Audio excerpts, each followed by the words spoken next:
মেরাজের রজনীতে রাসূল পাক সাল্লাল্লাহু আলাইহি ওয়াসাল্লাম আল্লাহ পাককে কি সরাসরি নিজের চোখে দেখেছিলেন কি না, এই ব্যাপারে সাহাবায়ে কেরামের মধ্যে দুইটা মত পাওয়া যায়।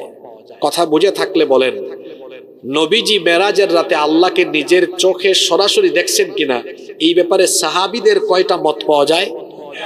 পুরুষ মানুষের মতো জবাব দেন, কয়টা?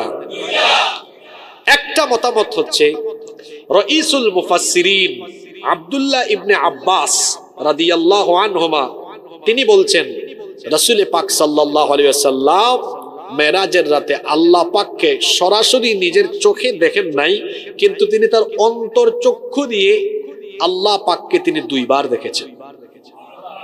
এটা এই বর্ণনাকার আব্দুল্লাহ ইবনে আব্বাস রাদিয়াল্লাহু আনহুমা।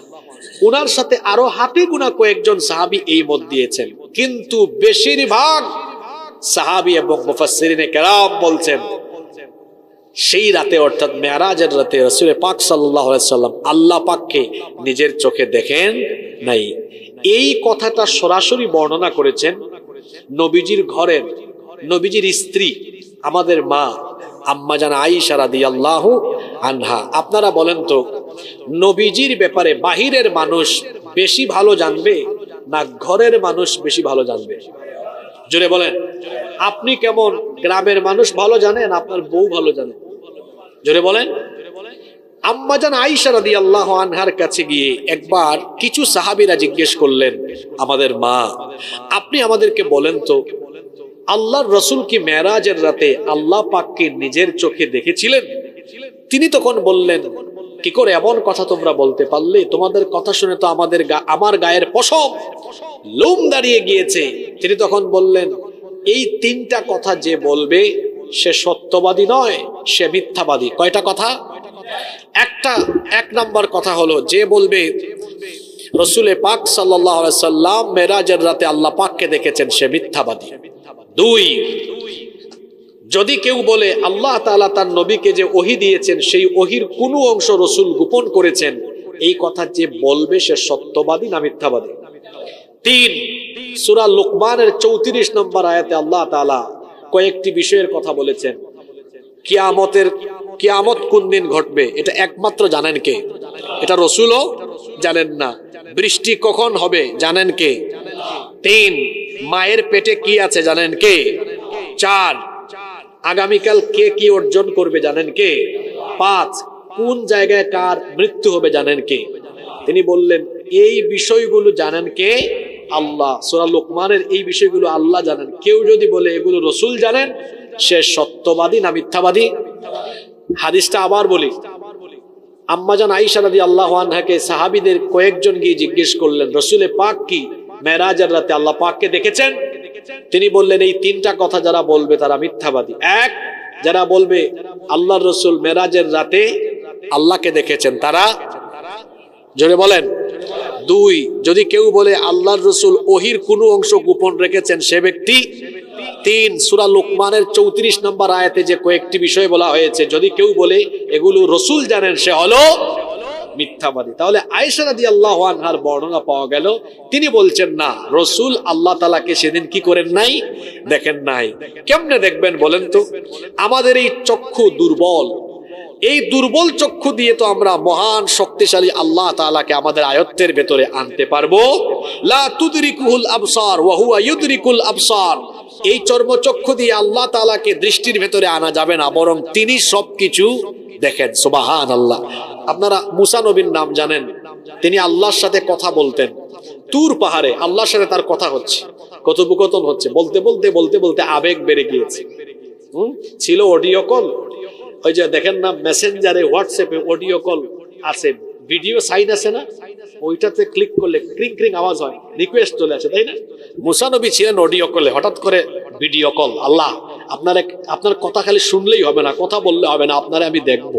আল্লাহু আকবার। আল্লাহ তাআলা বললেন, মুসা লান তারানি, তুমি কখনো আমাকে দেখতে পাবে না। তিনি বললেন, আল্লাহ আমি আপনাকে দেখবই, আপনার কথা যদি এত সুন্দর হয়, না জানি আপনি কত দুনিয়া সুন্দর, মানুষ সুন্দর, আসমান সুন্দর, জমিন সুন্দর, সুন্দরে সুন্দরে পাল্লা, জানি না কত সুন্দর তুমি আল্লাহ, জানি না কত সুন্দর তুমি আল্লাহ। সুবহানাল্লাহ। তিনি বলেন, আল্লাহ আপনার কথা এত সুন্দর, না জানি আপনি কত, আপনাকে অবশ্যই আমি দেখতে চাই। আল্লাহ বললেন, তুমি আমাকে দেখতে পারবে না, এই কোয়ালিটি, এই শক্তি তো তোমার নাই। তিনি বলেন, না আল্লাহ আমি দেখবো। আল্লাহ বললেন, মুসা তো দেখি আমারে ছাড়েই না। আল্লাহ বললেন, ঠিক আছে মুসা, আমার নূরের সামান্য তাজাল্লি দিচ্ছি, যদি এটা সহ্য করতে পারো তাহলে সম্ভবত তুমি আমাকে দেখতে পাবে। সামান্য একটু নূরের তাজাল্লি ফেলার পরে মুসা নবী ওখানেই অজ্ঞান, বেহুশ হয়ে গেলেন। আল্লাহু আকবার। আল্লাহ হুশ ফিরাই দিলেন। মুসা নবী বুঝলেন, আমার মতো দুর্বল মানুষ দুর্বল চক্ষু দিয়ে আল্লাহ তাআলাকে দেখা সম্ভব না অসম্ভব। বলেন, আল্লাহ ভুল হয়ে গেছে, মাফ করে দেন। তাহলে কি আল্লাহ তাআলাকে দেখা যাবে না? অবশ্যই দেখা যাবে। সাহাবীরা আল্লাহর নবীকে জিজ্ঞেস করলেন, হাল নারা রাব্বুনা ইয়াউমাল কিয়ামা, ওগো আল্লাহর নবী, কিয়ামতের দিন কি আমরা আমাদের রবকে দেখতে পাবো? আল্লাহর নবী বললেন, পরিষ্কার আকাশে রাতের বেলা চাঁদ দেখতে কি তোমাদের কোনো অসুবিধা হয় নাকি? সাহাবীরা বললেন, না। আল্লাহর নবী বললেন, পরিষ্কার আকাশে দিনের বেলা সূর্য দেখতে তোমাদের কি কোনো অসুবিধা হয় নাকি? সাহাবীরা বললেন, না। আল্লাহর নবী বললেন, পরিষ্কার আকাশে দিনের সূর্য আর রাতের চাঁদ দেখতে যেমন কারো কোনো অসুবিধা হয় না, জান্নাতে ঠিক তেমনি ভাবে জান্নাতীরা আল্লাহকে চোখের সামনে দেখতে কোনো অসুবিধা হবে না। সেই দিন আল্লাহ তাআলা জান্নাতীদের সামনে এসে জান্নাতীদেরকে দিদার দিবে। আল্লাহ সেই পবিত্র অনুষ্ঠানে তুমি আমাদেরকে শামিল করে দিও। তাহলে আমরা এই ঘটনা জানলাম যে মেরাজের রাতে আল্লাহর রাসূল আল্লাহ তাআলাকে দেখেছেন কিনা। কয়টা মত? জোরে বলেন, কয়টা? এখন আমি আপনাদের উপর ছেড়ে দিলাম, আপনারা ঘরের মত গ্রহণ করবেন না ঘরের বাইরেরটা গ্রহণ করবেন। আমাদের কমন সেন্স কি বলে, ঘরেরটা বেশি শক্তিশালী হবে না বাইরেরটা? জোরে বলেন, ঘরেরটা না বাইরেরটা? অবশ্যই ঘরেরটা। কারণ রাসূল যদি আল্লাহ তাআলাকে দেখতেন, এটা কি তার স্ত্রীর সাথে শেয়ার করতেন না? জোরে বলেন, করতেন কিনা? যেখানে প্রথমবার জিবরিলের সাথে সাক্ষাৎ হওয়ার পরেই এই ঘটনা তিনি প্রথমবার এসে শেয়ার করেছেন, বাহিরের কারো সাথে না ঘরের কারো সাথে? জোরে বলেন, কার সাথে? আপনার চাকরির বেতন বাড়লে, আপনার জীবনে গুরুত্বপূর্ণ কোনো কিছু হইলে সবার আগে গিয়ে কার সাথে শেয়ার করেন? ভাবির সাথে শেয়ার করেন, ঠিক না? তো রাসূল তো যেদিন সর্বপ্রথম ওহীপ্রাপ্ত হয়েছেন, সেই দিনও ঘরে এসে আগে ঘরের মানুষের সাথে শেয়ার করেছেন। তাহলে যদি তিনি আল্লাহ তাআলাকে দেখতেন, তিনি কি তার স্ত্রীর কাছে বিষয়টা শেয়ার করতেন না? জোরে বলেন, শেয়ার করতেন না? অবশ্যই করতেন। তাহলে ঘরের মতামতটা নিলে দেখা যায় সেই দিন আল্লাহর সাথে তার কথা হয়েছে, আল্লাহর সান্নিধ্য পর্যন্ত, আল্লাহর সান্নিধ্যে গিয়েছেন, আল্লাহর নিদর্শন দেখেছেন, কিন্তু মহান আল্লাহকে তিনি নিজের চোখে দেখেন না। আর ইবনে আব্বাসের মত নিলেও তো তিনি কি বলছেন? ইবনে আব্বাস রাদিয়াল্লাহু আনহু বলছেন, দেখছেন কিন্তু তাও চোখে না। বলছেন দুইবার দেখছেন, কিন্তু কি দিয়ে দেখছেন? জোরে বলেন, অন্তর্চক্ষু দিয়ে। ওই মত নিলেও তো বোঝা যায় না নিজের চোখে না, বরং অন্তর্চক্ষু দিয়ে। বাহিরের মত এর চাইতে ঘরের মতটাই শক্তিশালী হবে, কম না বেশি? জোরে বলেন, কম না বেশি? রব্বুল আলামিন কোরআনুল কারীমের 17 নম্বর সূরা সূরাতুল ইসরা'র প্রথম আয়াতে এই জন্য বলেছেন, সওয়াবের নিয়তে আমার সাথে সবাই তেলাওয়াত করেন। আল্লাহ তাআলা বললেন, সুবহানাল্লাযী আসরা বিআবদিহি লাইলাম মিনাল মাসজিদিল হারামি ইলাল মাসজিদিল আকসা আল্লাযী বারাকনা হাওলাহু লিনুরিয়াহু মিন আয়াতিনা ইন্নাহু হুয়াস সামিউল বাসীর। আল্লাহ তাআলা বলছেন, সুবহান সেই সত্তা যিনি তার বান্দাকে রাতের বেলা ভ্রমণ করিয়েছেন, মসজিদে হারাম থেকে মসজিদে আকসা পর্যন্ত আল্লাযী বারাকনা হাওলাহু, যার চতুর্পাশকে তিনি বরকতময় করে রেখেছেন। কেন আল্লাহ তাআলা এই সফরটুকু করালেন? লিনুরিয়াহু মিন আয়াতিনা, যাতে করে আল্লাহ তার বান্দাকে তার নিদর্শন সমূহ দেখাতে পারে। এই মহাবিস্ময়কর ঘটনার স্টার্ট হলো কিভাবে, শুরুটা হলো কিভাবে? এবার হাদিস শরীফ থেকে শুনেন। বুখারীর বর্ণনায় হাদিস এসেছে, আল্লাহর নবী বলেছেন, আমি কাবা ঘরের হাতিমে, কাবা ঘরের হিজরে আমি সেখানে শুয়া ছিলাম, ঘুমন্ত অবস্থায় ছিলাম। এমন সময় সাইয়েদনা জিবরিল আমার কাছে আসলেন। সাইয়েদনা জিবরিল এসে তিনি আমাকে সেখান থেকে উঠায়া জমজম কূপের কাছে নিয়ে গেলেন। জমজম কূপের পাশে নিয়ে আমাকে শোয়ানোর পরে আমার গলার নিচ থেকে নাভি পর্যন্ত এই অংশটুকু চিরে, দ্বিখণ্ডিত চিরে একেবারে বুকটা চিরে ফেললেন। চিরে ফেলার পরে এরপরে আমার ভেতর থেকে কলব, হৃৎপিণ্ডটা বের করলেন। ফাস্তাখরাজা কলবি, অতঃপর আমার হার্ট, আমার হৃৎপিণ্ড বের করা হলো। সুম্মা উতীতু বিদস্তিম মিন যাহাবিম মামলুআতিন ঈমানা, স্বর্ণের তৈরি একটা পাত্র আনা হলো, যেই পাত্র ঈমান দ্বারা পরিপূর্ণ ছিল। সুবহানাল্লাহ। স্বর্ণের তৈরি সেই পাত্র এনে আমার হৃৎপিণ্ড সেখানে রেখে জমজমের পবিত্র পানি দিয়ে ধৌত করে, অতঃপর ফাগসিলা কলবি সুম্মা হুশিয়া সুম্মা উঈদা, আমার এই কলবকে জমজমের পবিত্র পানি দিয়ে ধৌত করার পরে আবার সেটা প্রতিস্থাপন করা হলো। এটার নাম হলো ওপেন হার্ট সার্জারি। নবীজির সাক্ষ্য সদর সেই দিন আরেকবার হয়েছিল। এর আগে বনু সাদ গোত্রে থাকাকালীন, মা হালিমাতুস সাদিয়ার কাছে থাকাকালীন আরেকবার তার সাক্ষ্য সদর হয়েছিল। মেরাজের ঘটনা শুরু করবার আগে জমজম কুয়ার কাছে এনে আল্লাহ নবীর গলার নিচ থেকে একেবারে বুক পর্যন্ত ছিঁড়ে এরপরে সাক্ষ্য সদর, সিনা ছাক, এই ঘটনাটা যিনি ঘটালেন, জোরে বলেন তিনি কি? প্রশ্ন হতে পারে যে গলার নিচ থেকে নাভি পর্যন্ত এতটুকু অংশ চিরে হার্ট বের করে এটাকে কেন জমজমের পবিত্র পানি দিয়ে ধৌত করে, হিকমা আর ইলম দিয়ে পরিপূর্ণ করে দেওয়া হলো? কারণ নবীজি এখন এমন একটা সফর আরম্ভ করবেন যা পৃথিবীতে এর আগে কেউ করেনি, কিয়ামত পর্যন্ত এইরকম বিস্ময়কর সফর আর কেউ করতে পারবেও না। আল্লাহু আকবার। তিনি যাবেন কোথায়? তিনি 7 আসমান ভেদ করে, সিদরাতুল মুনতাহা ভেদ করে তার রবের সান্নিধ্যে যাবেন। এই সফরে যাওয়ার জন্য তাকে ওইভাবে প্রস্তুত করবার জন্য এই সিনা চাকের আজীব ঘটনাটি ঘটানো হয়েছে। সুবহানাল্লাহ।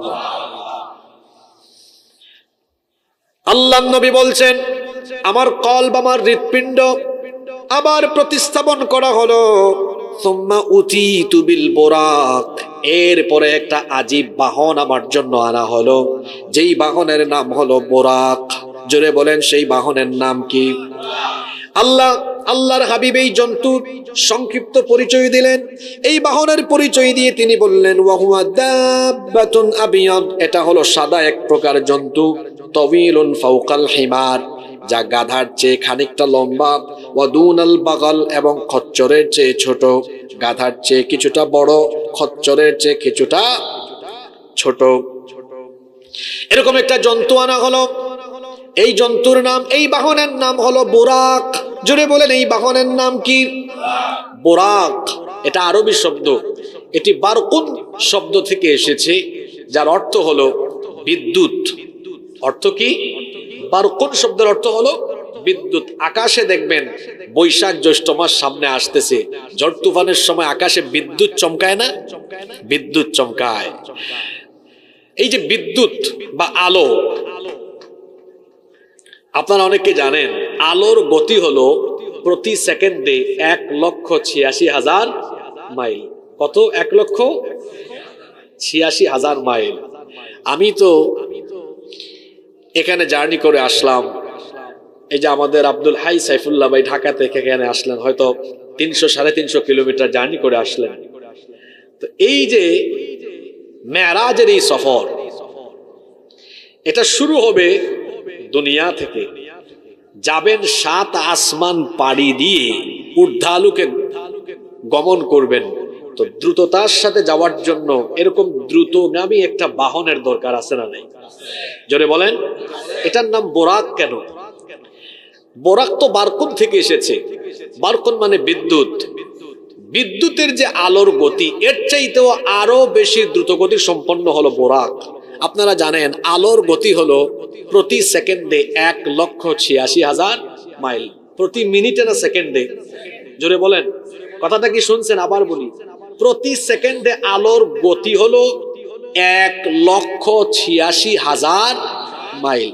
সেকেন্ডে যদি 1,86,000 মাইল হয়, মিনিটে কত, ঘন্টায় কত? আল্লাহু আকবার। বোরাক হচ্ছে বৈদ্যুতিক আলোর গতির চাইতেও আরো অনেক অনেক অনেক গুণ বেশি দ্রুতগতি সম্পন্ন বাহন, যার গতি সম্পর্কে আল্লাহ নবী বলেছেন, ইয়াদাউ হাফিরাহু ইনদা মুনতাহা তারফিহ, তার চোখের দৃষ্টি যায় যত দূর, তার পায়ের কদম যায় ঠিক তত দূর। সুবহানাল্লাহ। সবার মুখ দিয়ে বাইর হয় নাই, কারণ এরা কথাটা বুঝে নাই। যদি বুঝতো এমনি বলতো না কথাটা। এই বোরাক, এই জন্তুটা এমন, তার চোখের দৃষ্টি যায় যত দূর। আচ্ছা, সকালবেলা আপনার সামনে যদি কোনো পাহাড়, পর্দা, আবরণ না থাকে, আপনার চোখের পাওয়ার অনেক দূর যাবে কি যাবে না? আচ্ছা বাদ দেন, আসমানের দিকে তাকাইলে দেখবেন একদম ওই যে মেঘের টুকরা পর্যন্ত, অতটুকু পর্যন্ত আমাদের চক্ষু যায় কি যায় না? যায় কি যায় না? বোরাক হচ্ছে এমন এক জন্তু, আল্লাহ নবী বলছেন এর গতি, স্পিডটা হলো এমন, তার চোখের সীমানা যায় যত দূর, তার এক পা ঠিক ফেলে সে তত দূর। এইরকম একটা বিস্ময়কর বাহন আল্লাহ নবীর জন্য আনা হলো। সুবহানাল্লাহ। আল্লাহ নবী এবার সেই বাহনে আরোহণ করলেন। ফারাকিবতুহু হাত্তা আতাইতু বাইতাল মাকদিস। আল্লাহর নবী বলছেন, আমি এই বাহনে চড়ে, এই বাহনে আরোহণ করে ফিলিস্তিনে অবস্থিত বাইতুল মুকাদ্দাস পর্যন্ত আসলাম। মসজিদে আকসার কাছে আসার পরে ফারাবাতুহু বিল হালাকাতিল্লাতী ইয়ারবিতু বিহাল আম্বিয়া। আমার আগে মসজিদে আকসার আশেপাশে আল্লাহ যত নবী রাসূল পাঠিয়েছিলেন, তারা যখন মসজিদে আকসায় আসতেন, মসজিদে আকসার বাহিরে যে পিলারের সাথে তারা তাদের বাহনের খুঁটি বাঁধতেন, আমিও বোরাকের দড়িটা ঠিক ওই জায়গায় বাঁধলাম। তারপরে আমি আর জিবরিল আমিন যখন মসজিদে আকসার ভেতরে ঢুকলাম, নজর করে দেখলাম আমার সম্মানে আল্লাহ তাআলা দুনিয়ার সকল নবী এবং রাসূল, অর্থাৎ আদম আলাইহিস সালাম থেকে নিয়ে ঈসা আলাইহিস সালাম পর্যন্ত সকল নবীকে আল্লাহ এই মসজিদে হাজির করেছেন আমাকে রিসিভ করার জন্য। সব নবীদেরকে আল্লাহ হাজির করেছেন আমাদের নবীকে একটু ওয়েলকাম করার জন্য। সুবহানাল্লাহ পড়বেন না? আল্লাহর নবী তো দেখে অবাক, সব নবীরা এই মসজিদে হাজির করেছেন কে? আল্লাহর নবী মসজিদের ভেতরে ঢুকলেন, সব নবীরা তাকে স্বাগত জানালেন। সেখানে আদম নবী থেকে নিয়ে ঈসা আলাইহিমুস সালাম পর্যন্ত সকল নবী এবং রাসূলগণ উপস্থিত ছিলেন। নামাজের ব্যবস্থা করা হলো, কিন্তু কে নামাজে ইমামতি করবে? কেউ সামনে যায় না।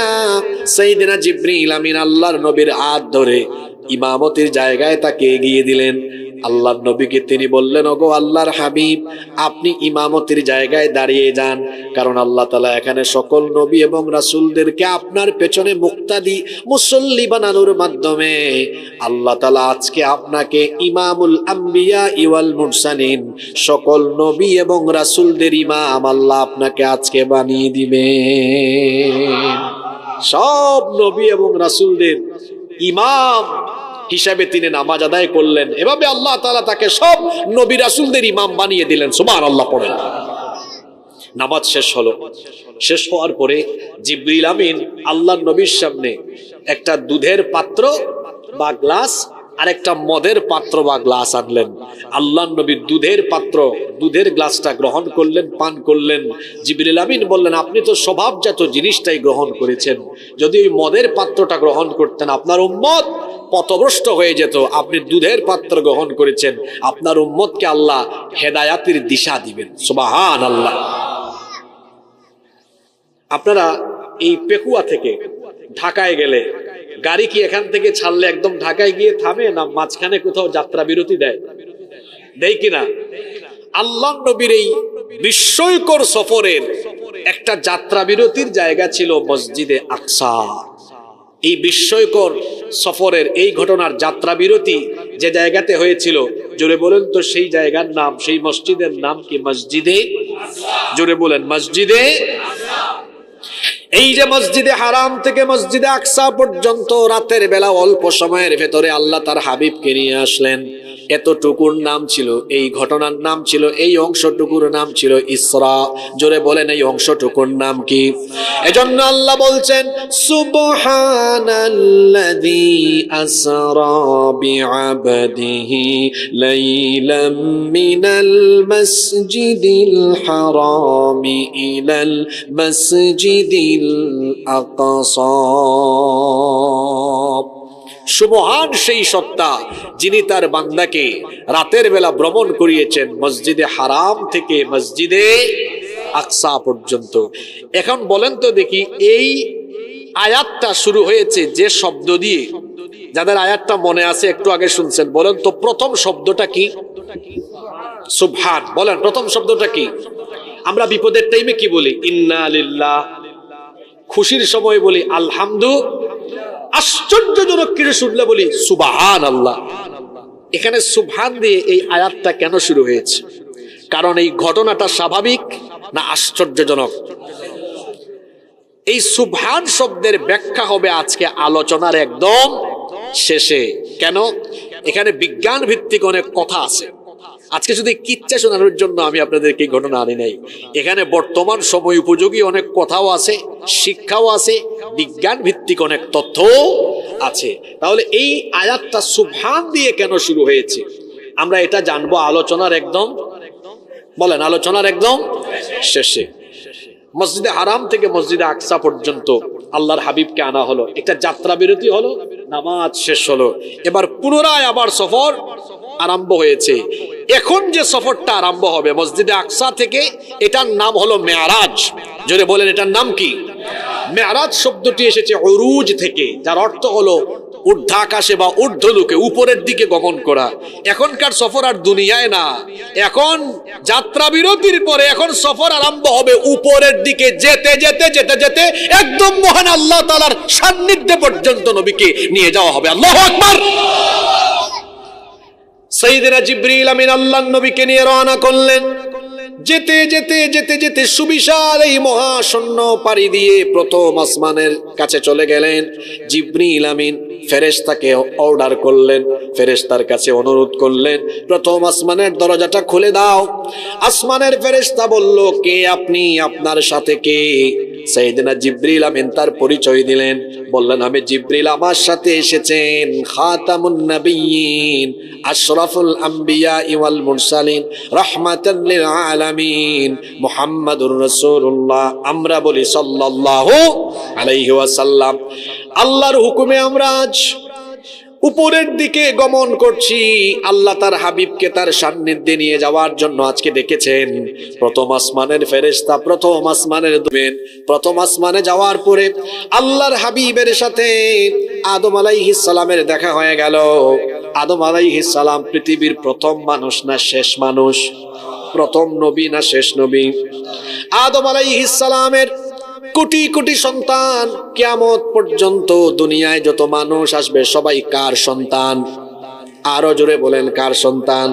বাবা আদমের যত সন্তান আছে তার মধ্যে শ্রেষ্ঠ সন্তান হচ্ছেন মুহাম্মাদুর রাসূলুল্লাহ সাল্লাল্লাহু আলাইহি ওয়াসাল্লাম। এখন বাবার সাথে তার সন্তানদের মধ্য থেকে শ্রেষ্ঠ সন্তানের সাথে হাজার হাজার বছর পরে দেখা। এখন বলেন তো, শ্রেষ্ঠ সন্তানকে দেখে সেই বাবা খুশি কম না বেশি? তিনি মহা আনন্দিত হলেন। জিবরিল আমিন দুজনকে পরিচয় করিয়ে দিলেন, সালাম এবং কুশলাদি বিনিময় করে দুজনে কথা বললেন। অতঃপর তারা আবারও রওনা করলেন। যেতে যেতে তারা দ্বিতীয় আসমানের মহাশূন্য পাড়ি দিয়ে দ্বিতীয় আসমানে চলে গেলেন। সেখানে যাওয়ার পরে সাইয়েদিনা ইয়াহইয়া বিন জাকারিয়া এবং সাইয়েদিনা ঈসা ইবনে মারইয়াম আলাইহিমুস সালামের সাথে দেখা হলো। সেখানে তারা সালাম এবং কুশলাদি বিনিময় করলেন, অতঃপর আবার রওনা করলেন। যেতে যেতে তারা তৃতীয় আসমানে পৌঁছালেন।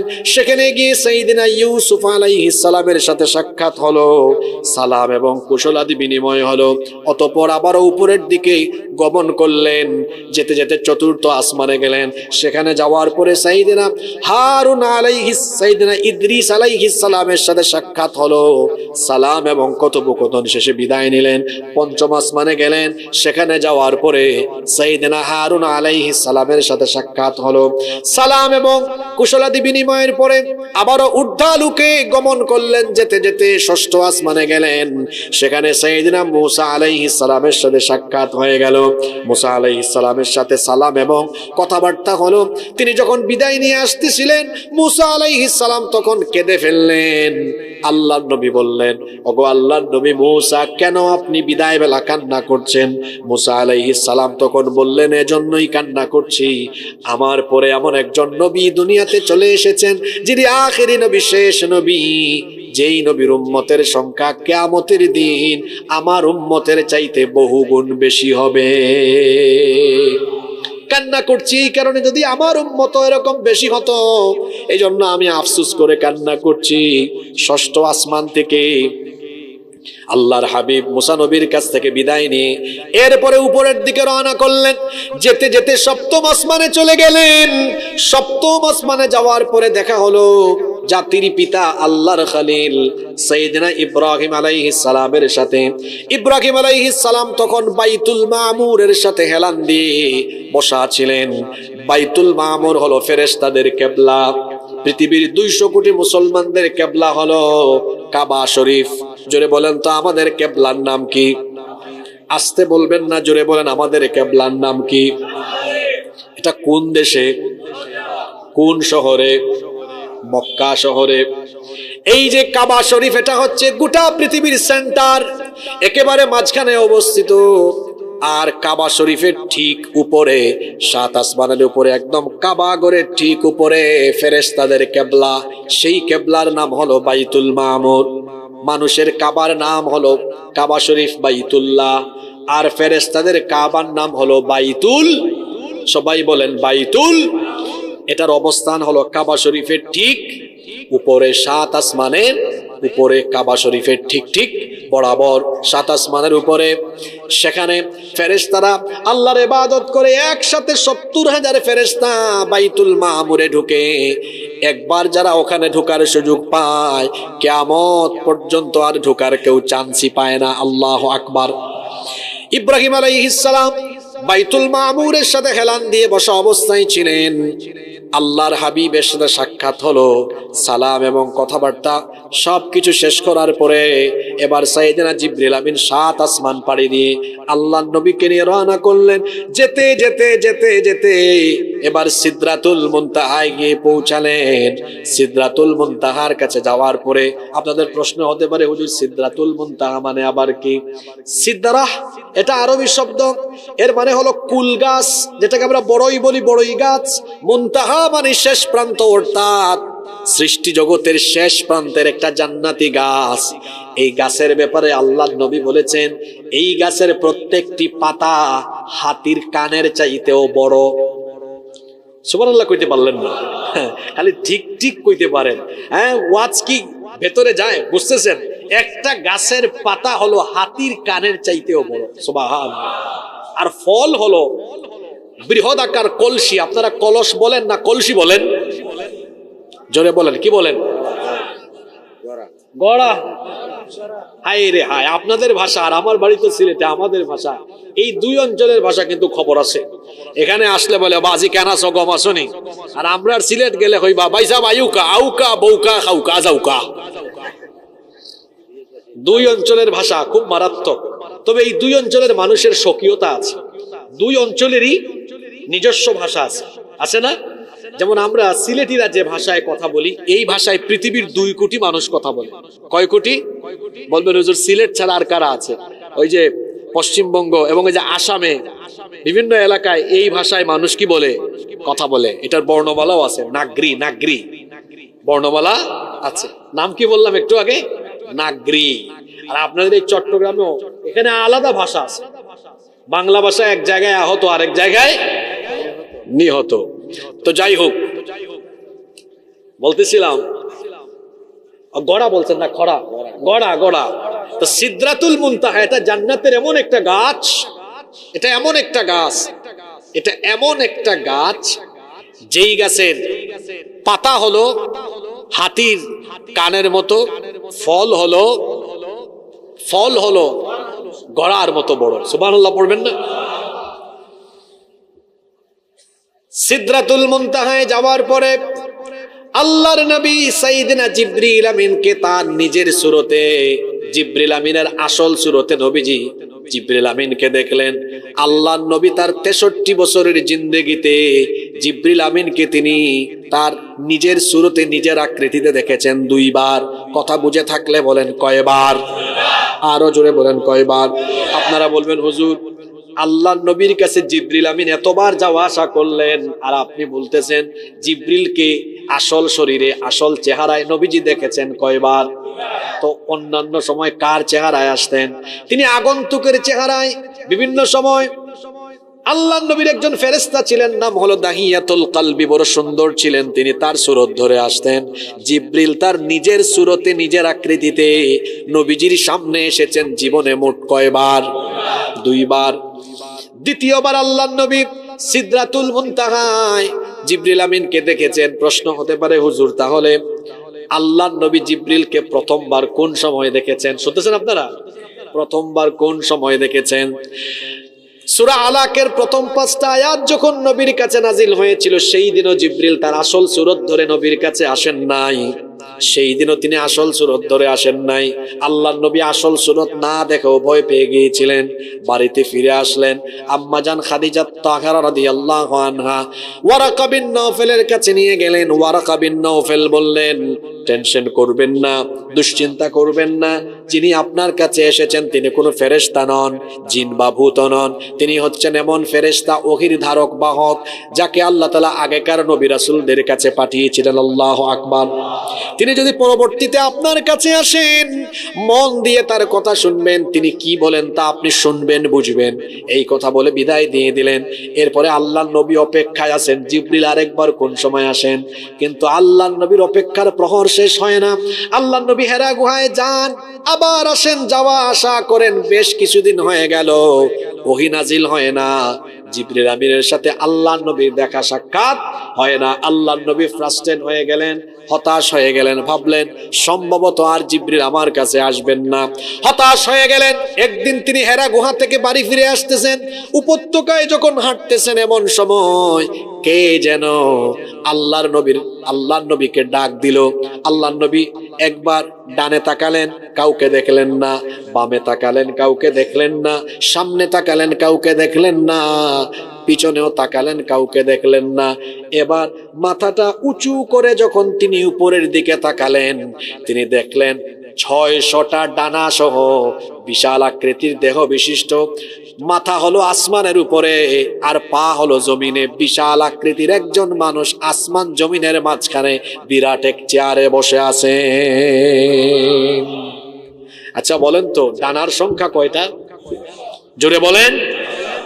আল্লাহর নবী বলছেন জিবরিলের একটা ডানা, একটা পাখা, আমার কাছে মনে হয়েছে যে এক ডানা দিয়ে তার আসমানকে একদম ঢেকে রেখেছে। আল্লাহু আকবার। এরকম বিশাল আকৃতির কাউকে জীবনে প্রথমবার দেখলে ফিট থাকবে না বেহুশ হবে? জোরে বলেন, ফিট থাকবে না বেহুশ হবে?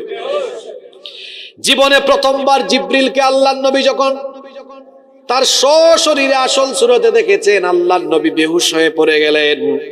বেহুশ হয়ে ওখানেই পড়ে গেলেন। এইটা ছিল আল্লাহর নবীর প্রথম দেখা। কোরআনুল কারীমের 53 নম্বর সূরা সূরাতুন নজমের 5 নম্বর আয়াত থেকে আল্লাহ এই কাহিনী এভাবে তুলে ধরছেন। আল্লামাহু শাদীদুল কুওয়া যু মিররাতিন ফাস্তাওয়া ওয়া হুয়া বিল উফুকিল আ'লা ثم دنا فتدلى فكان قاب قوسين أو أدنى فأوحى إلى عبده ما أوحى আল্লাহ তাআলা বলছেন আল্লামাহু শাদীদুল কুওয়া, তাকে এক শক্তিশালী ফেরেশতা শিক্ষা দান করে। এই ফেরেশতার নাম সবাই বলেন জিবরিল। আল্লাহ বলছেন আল্লামাহু শাদীদুল কুওয়া, তাকে এক শক্তিশালী ফেরেশতা শিক্ষা দান করে। যু মিররাতিন ফাসতাওয়া, প্রজ্ঞা সম্পন্ন যেই ফেরেশতা তার নিজের আকৃতিতে এসেছিল। ওয়া হুয়া বিল উফুকিল আলা, তখন সে ছিল ঊর্ধ্ব দিগন্তে।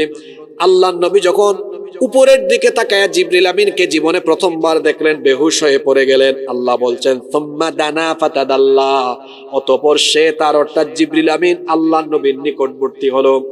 তাফসীরে এসেছে জিবরিল আমিন আল্লাহর নবীর নিকটে এসে আল্লাহর নবীকে চেহারার মধ্যে হাত বুলায় দিয়েছেন, ধুলাবালু সরায় দিয়েছেন। ফাকানা কাবা কাউসাইনি আও আদনা, দুইজন এতটাই নিকটবর্তী হয়েছিলেন যে দুইজনের মধ্যে ধনুকের ব্যবধান কিংবা তার চাইতেও আরো কম দূরত্ব ছিল। এটা হচ্ছে নবীজি জিবরিল আমিনকে জীবনের প্রথম দেখা। কি দেখা? প্রথম দিন কাউকে দেখলে ভালো করে দেখা যায় না। এই যে ছেলেরা বিয়ে করতে যায়, প্রথম দিন মানুষ থাকে তো আশেপাশে, ভালো করে দেখতে, একটু দেখে তো আরেকবার এদিকে তাকায়, দেখতে পারে না। আচ্ছা, এই যে আমি আজকে আপনাদের মাহফিলে আসলাম, যাদের সাথে খাওয়া দাওয়ার সময় আমার কাছাকাছি যারা ছিল, এদের চেহারা খানা আমার মনে আছে, 4 বছর ধরে আসতেছি তো মনে আছে। এখানে যে এত মানুষ বসা, সবার চেহারা কি মনে রাখা সম্ভব? এমনও হতে পারে কালকে যদি কেউ আমাকে বলে হুজুর আমারে চিনেন, কালকে আপনার মাহফিলে ছিলাম, আমি হয়তো একটু ভাবনায় পড়ে যাব, ঠিক না? কারণ সবার চেহারা তো মনে রাখা সম্ভব না।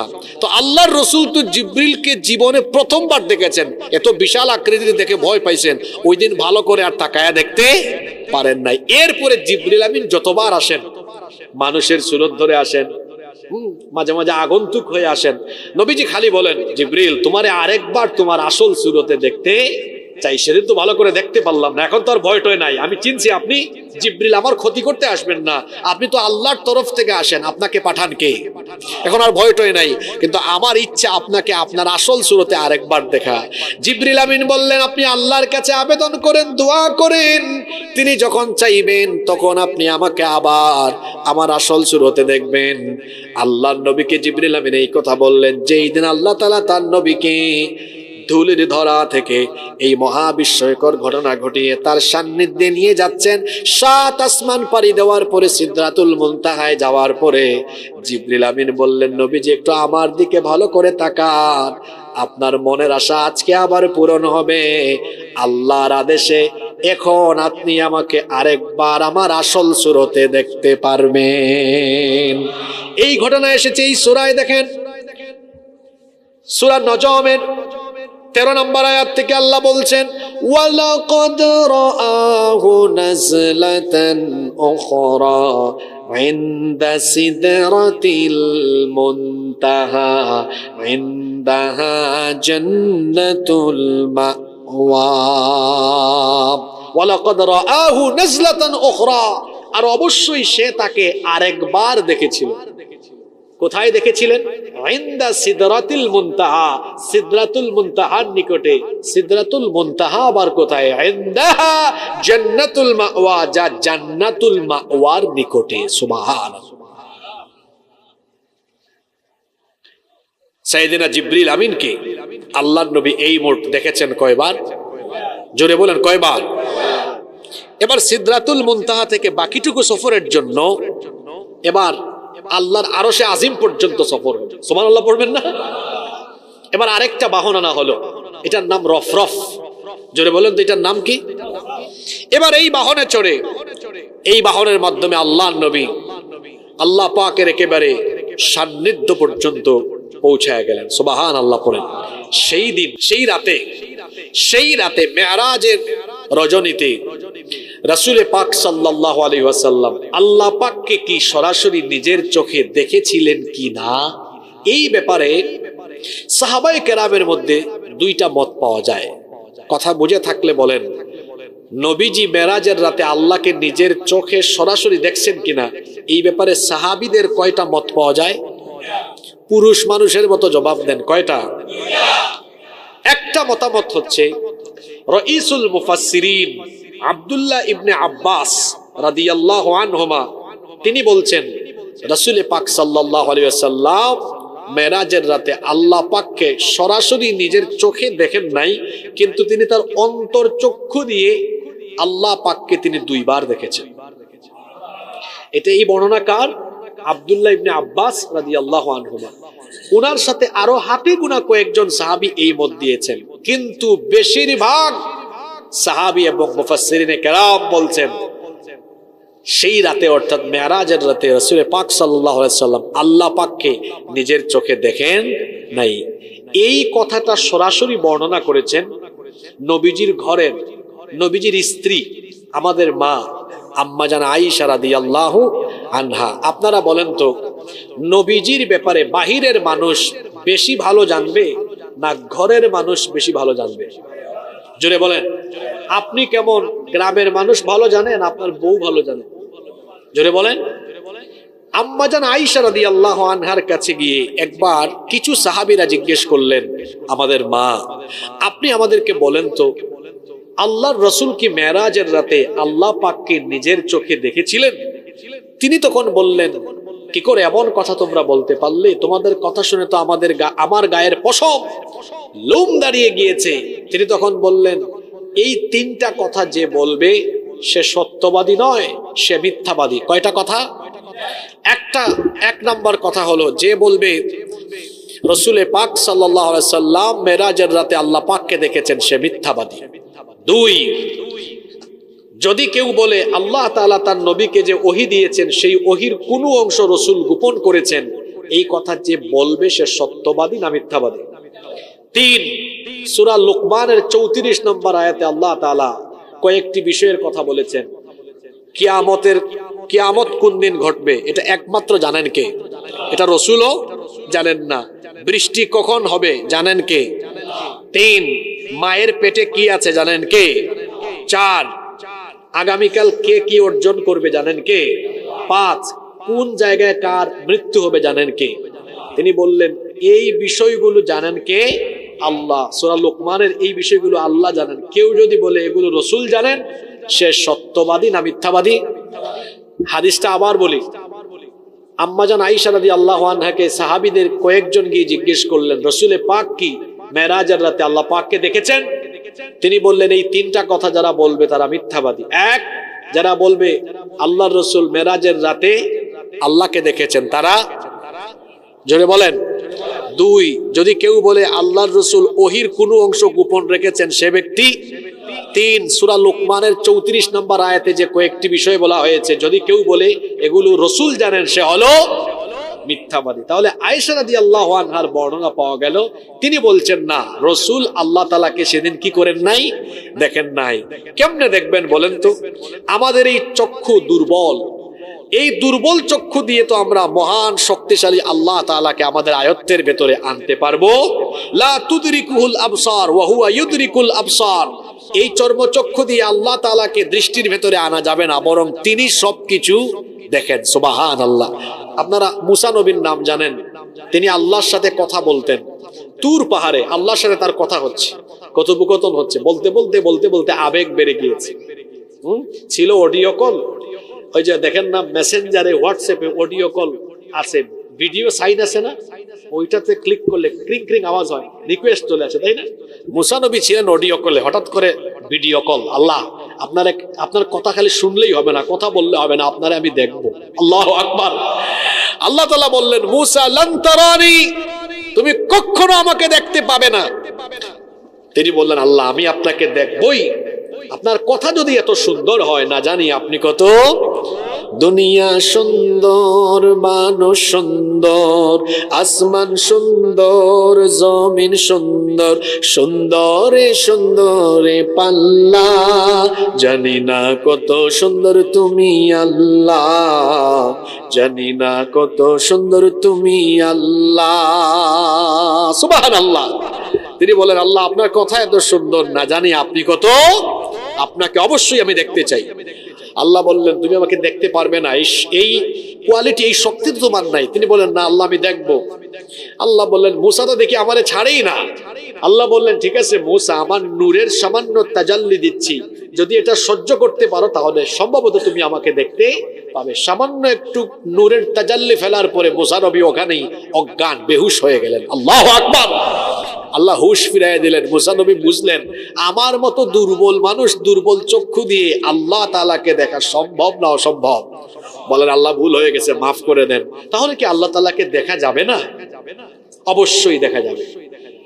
সাহাবীরা আল্লাহর নবীকে জিজ্ঞেস করলেন হাল নারা রাব্বুনা ইয়াউমাল কিয়ামা, ওগো আল্লাহর নবী কিয়ামতের দিন কি আমরা আমাদের রবকে দেখতে পাবো? আল্লাহর নবী বললেন পরিষ্কার আকাশে রাতের বেলা চাঁদ দেখতে কি তোমাদের কোনো অসুবিধা হয় নাকি? সাহাবীরা বললেন না। আল্লাহর নবী বললেন পরিষ্কার আকাশে দিনের বেলা সূর্য দেখতে তোমাদের কি কোনো অসুবিধা হয় নাকি? সাহাবীরা বললেন না। আল্লাহর নবী বললেন পরিষ্কার আকাশে দিনের সূর্য আর রাতের চাঁদ দেখতে যেমন কারো কোনো অসুবিধা হয় না, জান্নাতে ঠিক তেমনি ভাবে জান্নাতীরা আল্লাহকে চোখের সামনে দেখতে কোনো অসুবিধা হবে না। সেই দিন আল্লাহ তাআলা জান্নাতীদের সামনে এসে জান্নাতীদেরকে দিদার দিবে। আল্লাহ সেই পবিত্র অনুষ্ঠানে তুমি আমাদেরকে শামিল করে দিও। তাহলে আমরা এই ঘটনা জানলাম যে মেরাজের রাতে আল্লাহর রাসূল আল্লাহ তাআলাকে দেখেছেন কিনা। কয়টা মত? জোরে বলেন কয়টা? এখন আমি আপনাদের উপর ছেড়ে দিলাম, আপনারা ঘরের মত গ্রহণ করবেন না ঘরের বাইরেরটা গ্রহণ করবেন। আমাদের কমন সেন্স কি বলে, ঘরেরটা বেশি শক্তিশালী হবে না বাইরেরটা? জোরে বলেন ঘরেরটা না বাইরেরটা? অবশ্যই ঘরেরটা। কারণ রাসূল যদি আল্লাহ তাআলাকে দেখতেন এটা কি তার স্ত্রীর সাথে শেয়ার করতেন না? জোরে বলেন করতেন কিনা? যেখানে প্রথমবার জিবরিলের সাথে সাক্ষাৎ হওয়ার পরেই এই ঘটনা তিনি প্রথমবার এসে শেয়ার করেছেন, বাহিরের কারো সাথে না ঘরের কারো সাথে? জোরে বলেন কার সাথে? আপনার চাকরির বেতন বাড়লে, আপনার জীবনে গুরুত্বপূর্ণ কোনো কিছু হইলে সবার আগে গিয়ে কার সাথে শেয়ার করেন? ভাবির সাথে শেয়ার করেন, ঠিক না? তো রাসূল তো যেদিন সর্বপ্রথম ওহীপ্রাপ্ত হয়েছেন সেই দিনও ঘরে এসে আগে ঘরের মানুষের সাথে শেয়ার করেছেন। তাহলে যদি তিনি আল্লাহ তাআলাকে দেখতেন তিনি কি তার স্ত্রীর কাছে বিষয়টা শেয়ার করতেন না? জোরে বলেন শেয়ার করতেন না? অবশ্যই করতেন। তাহলে ঘরের মতামতটা নিলে দেখা যায় সেই দিন আল্লাহর সাথে তার কথা হয়েছে, আল্লাহর সান্নিধ্য পর্যন্ত আল্লাহর সান্নিধ্যে গিয়েছেন, আল্লাহর নিদর্শন দেখেছেন, কিন্তু মহান আল্লাহকে তিনি নিজের চোখে দেখেন না। আর ইবনে আব্বাসের মত নিলেও তো তিনি কি বলছেন? ইবনে আব্বাস রাদিয়াল্লাহু আনহু বলছেন দেখছেন কিন্তু তাও চোখে না। বলছেন দুইবার দেখছেন কিন্তু কি দিয়ে দেখছেন? জোরে বলেন অন্তর্চক্ষু দিয়ে। ওই মত নিলেও তো বোঝা যায় না নিজের চোখে না বরং অন্তর্চক্ষু দিয়ে। বাহিরের মত এর চাইতে ঘরের মতটাই শক্তিশালী হবে, কম না বেশি? জোরে বলেন কম না বেশি? আচ্ছা ঘটনা কোন জায়গায় ছিলাম মনে আছে? এবার সিদরাতুল মুনতাহা পাড়ি দিয়ে একদম আল্লাহর সান্নিধ্যে। এবার আল্লাহ তাআলা তার নবীকে জান্নাতও দেখালেন, জাহান্নামের ভয়াবহ শাস্তিও দেখালেন। সুবহানাল্লাহ পড়বেন না? জান্নাত আর জাহান্নামের ব্যাপারে আপনাদের ঈমান আছে না নাই? জান্নাত জাহান্নাম আছে, বিশ্বাস হয়? আপনারা জান্নাত দেখেছেন? জোরে বলেন জাহান্নাম দেখেছেন? পৃথিবীর কোন নবী বা রাসূল, আমাদের নবী ছাড়া কোন নবী বা রাসূল জান্নাত দেখেছেন? জাহান্নাম দেখেছেন? কেউ দেখেন নাই। শুধু মানুষকে সতর্ক করেছেন, আল্লাহর তরফ থেকে ওহী পেয়ে সতর্ক করেছেন, কেউ দেখেন নাই।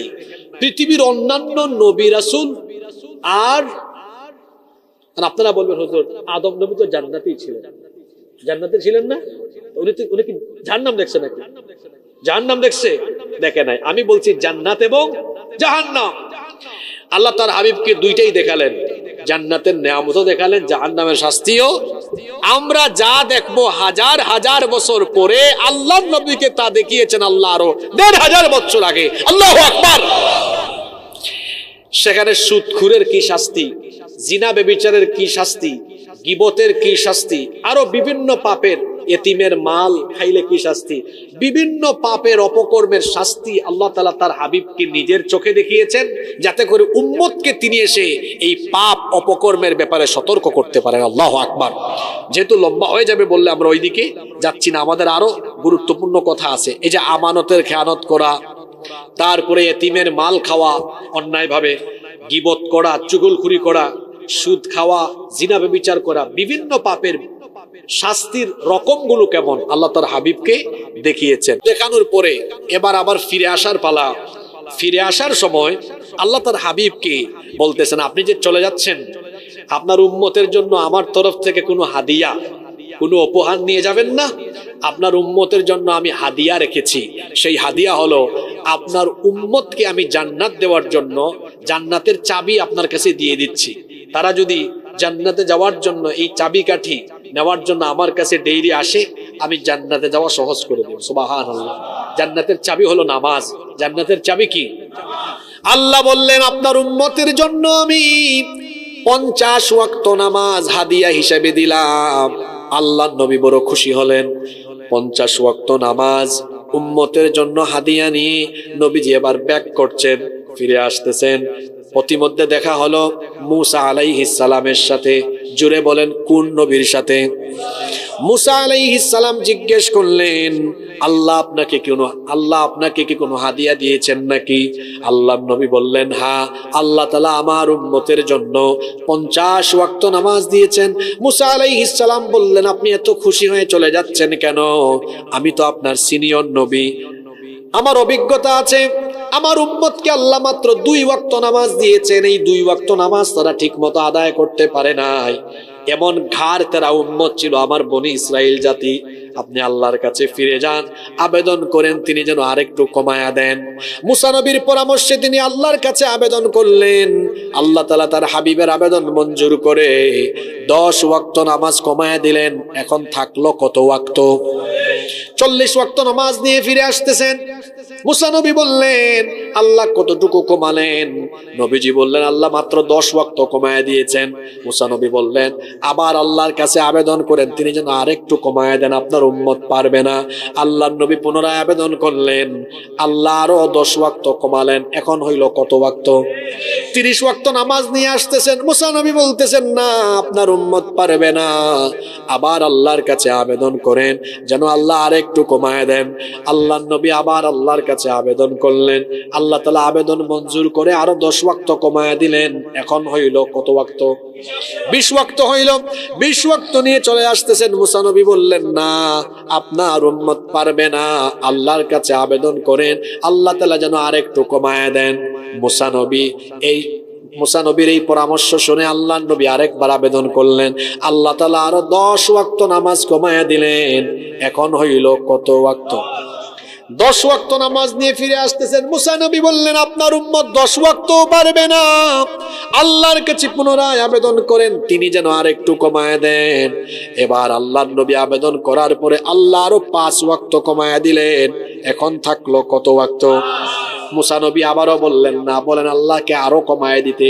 আমার উম্মত 2 ওয়াক্তও পারে নাই, আপনার উম্মত 5 ওয়াক্ত কেমনে পারবে? আল্লাহর নবী বললেন, না, আমি আর ফিরে যাব না, আমার বড় লজ্জা লাগতেছে। এতবার ফিরে গিয়েছে, আবার ফিরে গেলে আমার কাছে খারাপ লাগবে, লজ্জা লাগতেছে, আমি আর ফিরে যাব না। এই 5 ওয়াক্ত নিয়েই আমি আমার উম্মতের কাছে চলে যাব। আল্লাহর নবী এবার চলে আসতেছেন। আল্লাহ তাআলা বলতেছেন, হাবিব, আমি 50 ওয়াক্ত নামাজ দিয়েছিলাম, এখন কমাতে কমাতে আপনার আবেদন মঞ্জুর করে 5 ওয়াক্ত দিলাম। মন খারাপ করেন না, দুঃখিত হইয়েন না যে 50 ওয়াক্ত থাকলে আমার উম্মত বেশি সওয়াব পাইতো, এমনটা ভাবিয়েন না। হ্যাঁ, দিয়েছিলাম 50, কমাতে কমাতে দিয়েছি 5। কিন্তু আপনার উম্মত যদি এখন 5 ওয়াক্ত নামাজও আদায় করে, সওয়াব আমি 5 ওয়াক্তের না দিয়ে 50 ওয়াক্ত নামাজের সওয়াব দান করে দিব। হ্যাঁ, সুবহানাল্লাহ কইতে পারি আমরা সুন্দর, কিন্তু 5 ওয়াক্ত নামাজে আমরা আসতে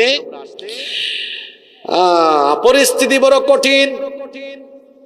মাহফিলের প্যান্ডেলে মানুষের জায়গা হয় না, আর নামাজের টাইমে মসজিদে মানুষ পাওয়া যায় না। হাদিস শরীফের মধ্যে এসেছে, শয়তান কোন সময় হাসে আর কোন সময় কাঁদে।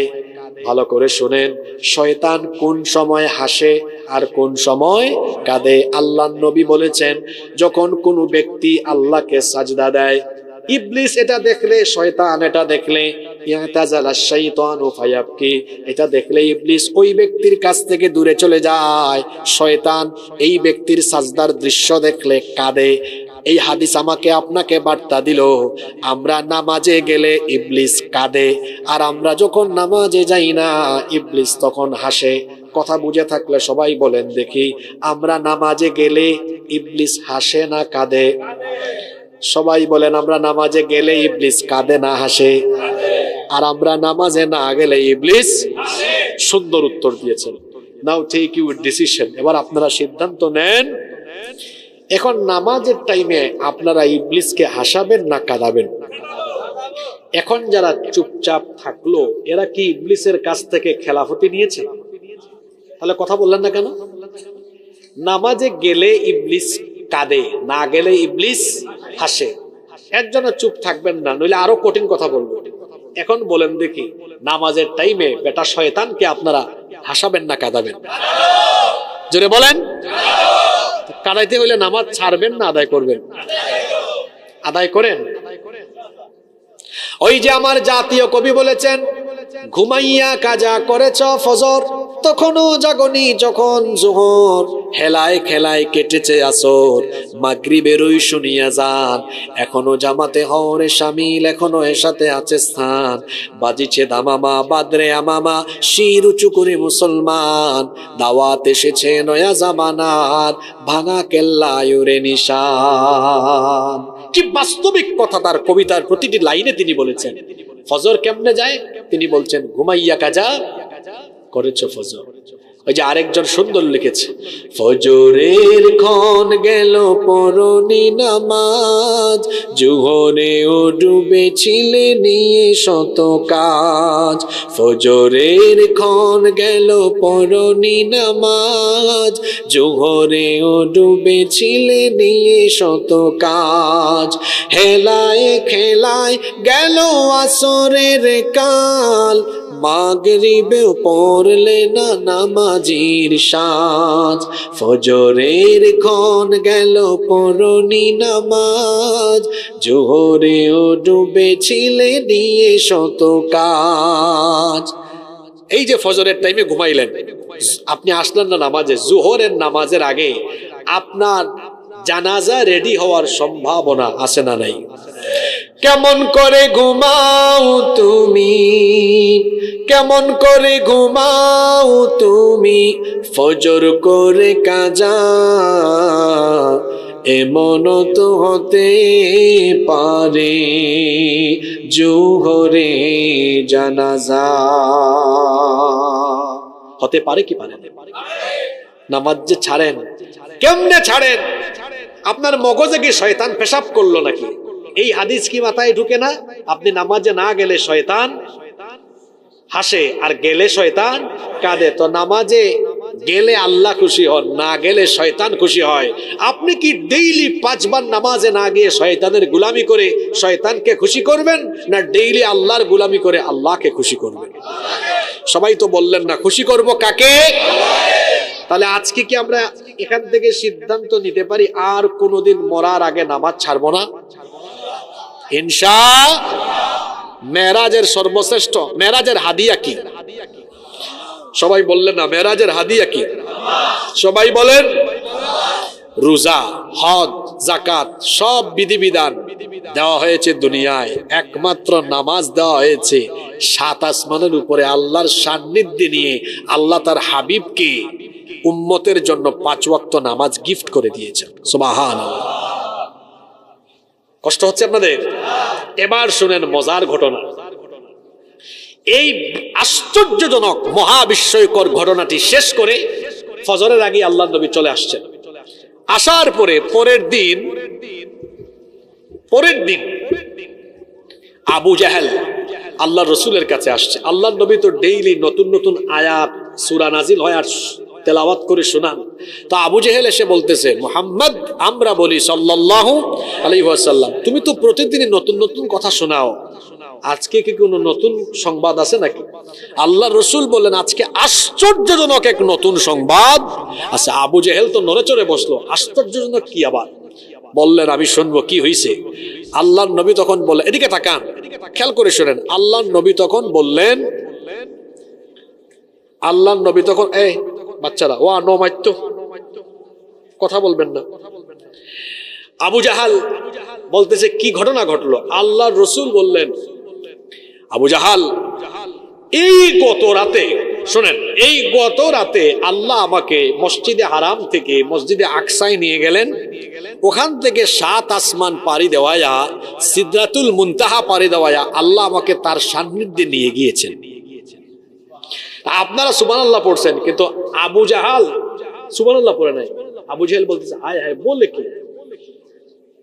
ওই যে বললাম আপনাদের মগনামার কেউ যদি বলে, দোস্ত গত রাতে আমি পেকুয়া থেকে ঢাকায় গিয়ে, ঢাকা থেকে তুরস্ক গিয়ে, তুরস্ক থেকে মিশর গিয়ে তারপর আবার আসছি, আপনি বেটা তার সিরা পাগল হয়ে গেছে, বলবে না? আল্লাহ রসুল বলেন, আবু জাহাল, গত রাতে আমি মক্কা থেকে ফিলিস্তিনের মসজিদে আকসা, ওখান থেকে 7 আসমান পাড়ি দিয়া সিদরাতুল মুনতাহা পাড়ি দিয়ে আল্লাহর সান্নিধ্যে গিয়েছি। আবু জাহেল বলল, মুহাম্মদ, আমরা বলি সাল্লাল্লাহু আলাইহি ওয়াসাল্লাম, তুমি কি আজকে থেকে আবার সাংঘাতিক টাইপের পাগল হইলা না? সে বলল, মুহাম্মদ, আমরা বলি সাল্লাল্লাহু আলাইহি ওয়াসাল্লাম, তুমি যে কথাটা আমাকে এখন শোনালে কোন জোড়াতালি কিছুই দিব না, হুবহু এই ঘটনাকে আমি মক্কার সব মানুষের কাছে পৌঁছায় দিব। আল্লাহর রাসূল চিন্তা করলেন, সবার কাছে যাইতে যাইতে বলতে বলতে আমার টাইম লাগবে, আমার কাম যদি সে করে আমারই তো লাভ। বলেন, অবশ্যই আবু জাহেল, তুমি এই কথা সবার কাছে গিয়ে বলবে। আবু জাহেল চিন্তা করলো, এই তো আজকে সুযোগ পাইলাম। এতদিন ধরে আমি বলতেছি সে পাগল, কেউ বিশ্বাস করে না। আজকে নিশ্চিত গোটা মক্কার মানুষ তাকে পাগল হিসাবে একসাথে স্বীকৃতি দিবে। সে চিন্তা করলো, একটা কাম করি, আগে কলিজার বন্ধুর সাথে একটা দুশ্মনী লাগায়া চিন্তা করলো সবার কাছে যাব, পরে আবু বকরের কাছে যাব। আবু জাহেল মারছে দৌড়, গেছে কার কাছে? কথা বলেন না আপনারা, কার কাছে? আবু বকর রাদিয়াল্লাহু আনহুর কাছে গিয়ে বলতেছে, আবু বকর, কি খবর? তুমি কি জানো তোমার বন্ধু আমাকে কি বলেছে? আবু বকর রাদিয়াল্লাহু আনহু বললেন, আবু জাহেল, কি হয়েছে বলো, আমার বন্ধু কি বলেছেন, আমার রাসূল কি বলেছেন বলো। সে বলল, রাসূল যা বললেন, আবু জাহেল ঠিক এই কথাটা আবু বকরকে রাদিয়াল্লাহু আনহুকে বলেছেন। আবু জাহেল ভাবছিল আজকে আবু বকর সাংঘাতিক ফায়ার হবেন, ফায়ার হয়ে আল্লাহর নবীর উপর ঈমান ফিরে আনবেন। কিন্তু ঘটনা ঘটলো উল্টা। আবু বকর খুব মন দিয়ে শুনলেন, শোনার পরে বলতেছেন, আচ্ছা আবু জাহাল, কি ভাই, আচ্ছা আবু জাহাল, তুমি যে আমাকে ঘটনাটা শুনিয়েছো, রাসূল কি একদম হুবহু এরকম বলেছেন? আবু জাহেল খুব খুশি, মনে হয় আমার টুপ ঢিলছে, কয় অবশ্যই হুবহু এরকম বলেছেন।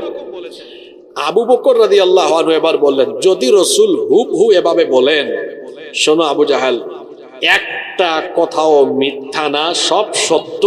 আমি বিশ্বাস করি আল্লাহ তার রাসূলকে মেরাজে নিয়েছেন। আবু জাহেল চিন্তা করলো, দেখছো কারবা, আসলাম ভেজাল লাগাইতে, ঘটে গেছে এখন উল্টাটা। তাড়াতাড়ি করে আবু বকর রাদিয়াল্লাহু আনহু গিয়েছেন নবীজির কাছে। নবীজির কাছে গিয়েছেন, নবীজি বললেন, কি ব্যাপার আবু বকর, এত তাড়াহুড়া করে আসতেছো, কিছু শুনছো নাকি? আবু বকর রাদিয়াল্লাহু আনহু বললেন, আবু জাহেল সব আমাকে বলে ফেলেছে। আল্লাহ রাসূল বললেন, আবু জাহেলের কাছ থেকে শোনার পরে তোমার কি মনে হয়? আবু বকর রাদিয়াল্লাহু আনহু বললেন, কোনো সন্দেহ নাই, শুধু আপনাকে জানাতে এসেছি এই ঘটনা সত্য, আমি এই ঘটনার উপর ঈমান আনলাম। আল্লাহর রাসূল শুনে বললেন, আবু বকর, তুমি তো আবু বকর নও, তুমি আজকে থেকে আবু বকর সিদ্দিক। সুবহানাল্লাহ। সেই দিন থেকে আবু বকর রাদিয়াল্লাহু আনহুর নামের সাথে আরো একটা শব্দ জোড়া হলো, নামটা কি? সিদ্দিক। আবু জাহাল কামটা করলো কি, গোটা মক্কার মানুষের কাছে গিয়ে এটা বলতেছে, মানে পয়সা ছাড়া চাকর আর কি, সবার কাছে পৌঁছায় দিতেছে। সবাই শুনে তো অবাক, সবাই রাসূলের কাছে আসছে। কষ্ট হচ্ছে আপনাদের? রাসূলের কাছে এসে বলতেছে, তারা এসে বলল, মুহাম্মদ আর আমরা বলি সাল্লাল্লাহু আলাইহি ওয়াসাল্লাম, আমরা আবু জাহালের কাছ থেকে যা শুনলাম এটা কি সত্যি? আল্লাহ রাসূল বললেন, হ্যাঁ সত্যি। তারা বলল, এটা কি করে সম্ভব? তুমি কি আমাদেরকে বোকা পেয়েছো? তুমি কি জানো না আমাদের কুরাইশ বংশে বড় বড় ব্যবসায়ী আছেন? তুমি কি জানো না মুহাম্মদ, আমরা বলি সাল্লাল্লাহু আলাইহি ওয়াসাল্লাম, তুমি কি জানো না আমাদের মক্কার ব্যবসায়ীরা যখন মক্কা থেকে ফিলিস্তিনে কোনো ব্যবসায়ী কাফেলা নিয়ে যান, দ্রুতগামী ঘোড়ায় চড়ে গেলেও তাদের যাইতে সময় লাগে 1 মাস, ফিরে আসতে সময় লাগে আরো, কথা বুঝতেছেন? তারা যুক্তি দিচ্ছে আমাদের ব্যবসায়ীরা যাইতে লাগে 1 মাস, আসতে লাগে। তুমি কি আশ্চর্য কথা বলতেছো? তুমি নাকি গত রাতে, তাও পুরা রাতে না, রাতের অল্প একটু সময়ের ভেতরে তুমি নাকি মসজিদে হারাম থেকে মসজিদে আকসা, এতটুকুও না, তুমি বলতেছো এরপরে 7 আসমান ভেদ করে সিদরাতুল মুনতাহা ফালায়া একদম আল্লাহ তাআলার সান্নিধ্যে গিয়েছো। এটা কি করে সম্ভব? হ্যাঁ, ঊর্ধ্বাকাশ বাদ মসজিদে হারাম থেকে মসজিদে আকসায় আসতে হতো যাইতে লাগে 1 মাস, আসতে লাগে 1 মাস। আমরা এটা বিশ্বাস করি না। তুমি যাও নাই, মিথ্যা বলতেছো। আল্লাহ রাসূল বললেন না, আল্লাহ আমাকে নিয়েছেন, কারণ আমাদের কাছে যাওয়া সম্ভব, আল্লাহর কাছে তা, জোরে বলেন, আমাদের কাছে যাওয়া সম্ভব, আল্লাহর কাছে তা সম্ভব। তারা বলল ঠিক আছে, আমরা বিশ্বাস করব। তুমি বলো তো দেখি, তুমি যে বলতেছো গেছো গত রাতে, বলো মসজিদে আকসার জানালা কয়টা, দরজা কয়টা? আল্লাহ রসুল কি দরজা জানালা গুনতে গিয়েছেন না আল্লাহর নিদর্শন দেখতে গিয়েছেন? কথা বলেন। আমাদের মধ্যে কিছু মানুষ আছে মসজিদে নামাজেও যায়, আবার অন্য কামেও যায়। একবার 2 দুস্থ মসজিদে নামাজ পড়ে বের হয়েছে, এক দুস্থ আরেক দুস্থকে বলে, দুস্থ দেখছো কারবার? কয় কি হয়েছে? কয় এই মসজিদে 103টা ফ্যান আছে। সে বলতেছে দোস্ত তুই গুনলি কেমনে?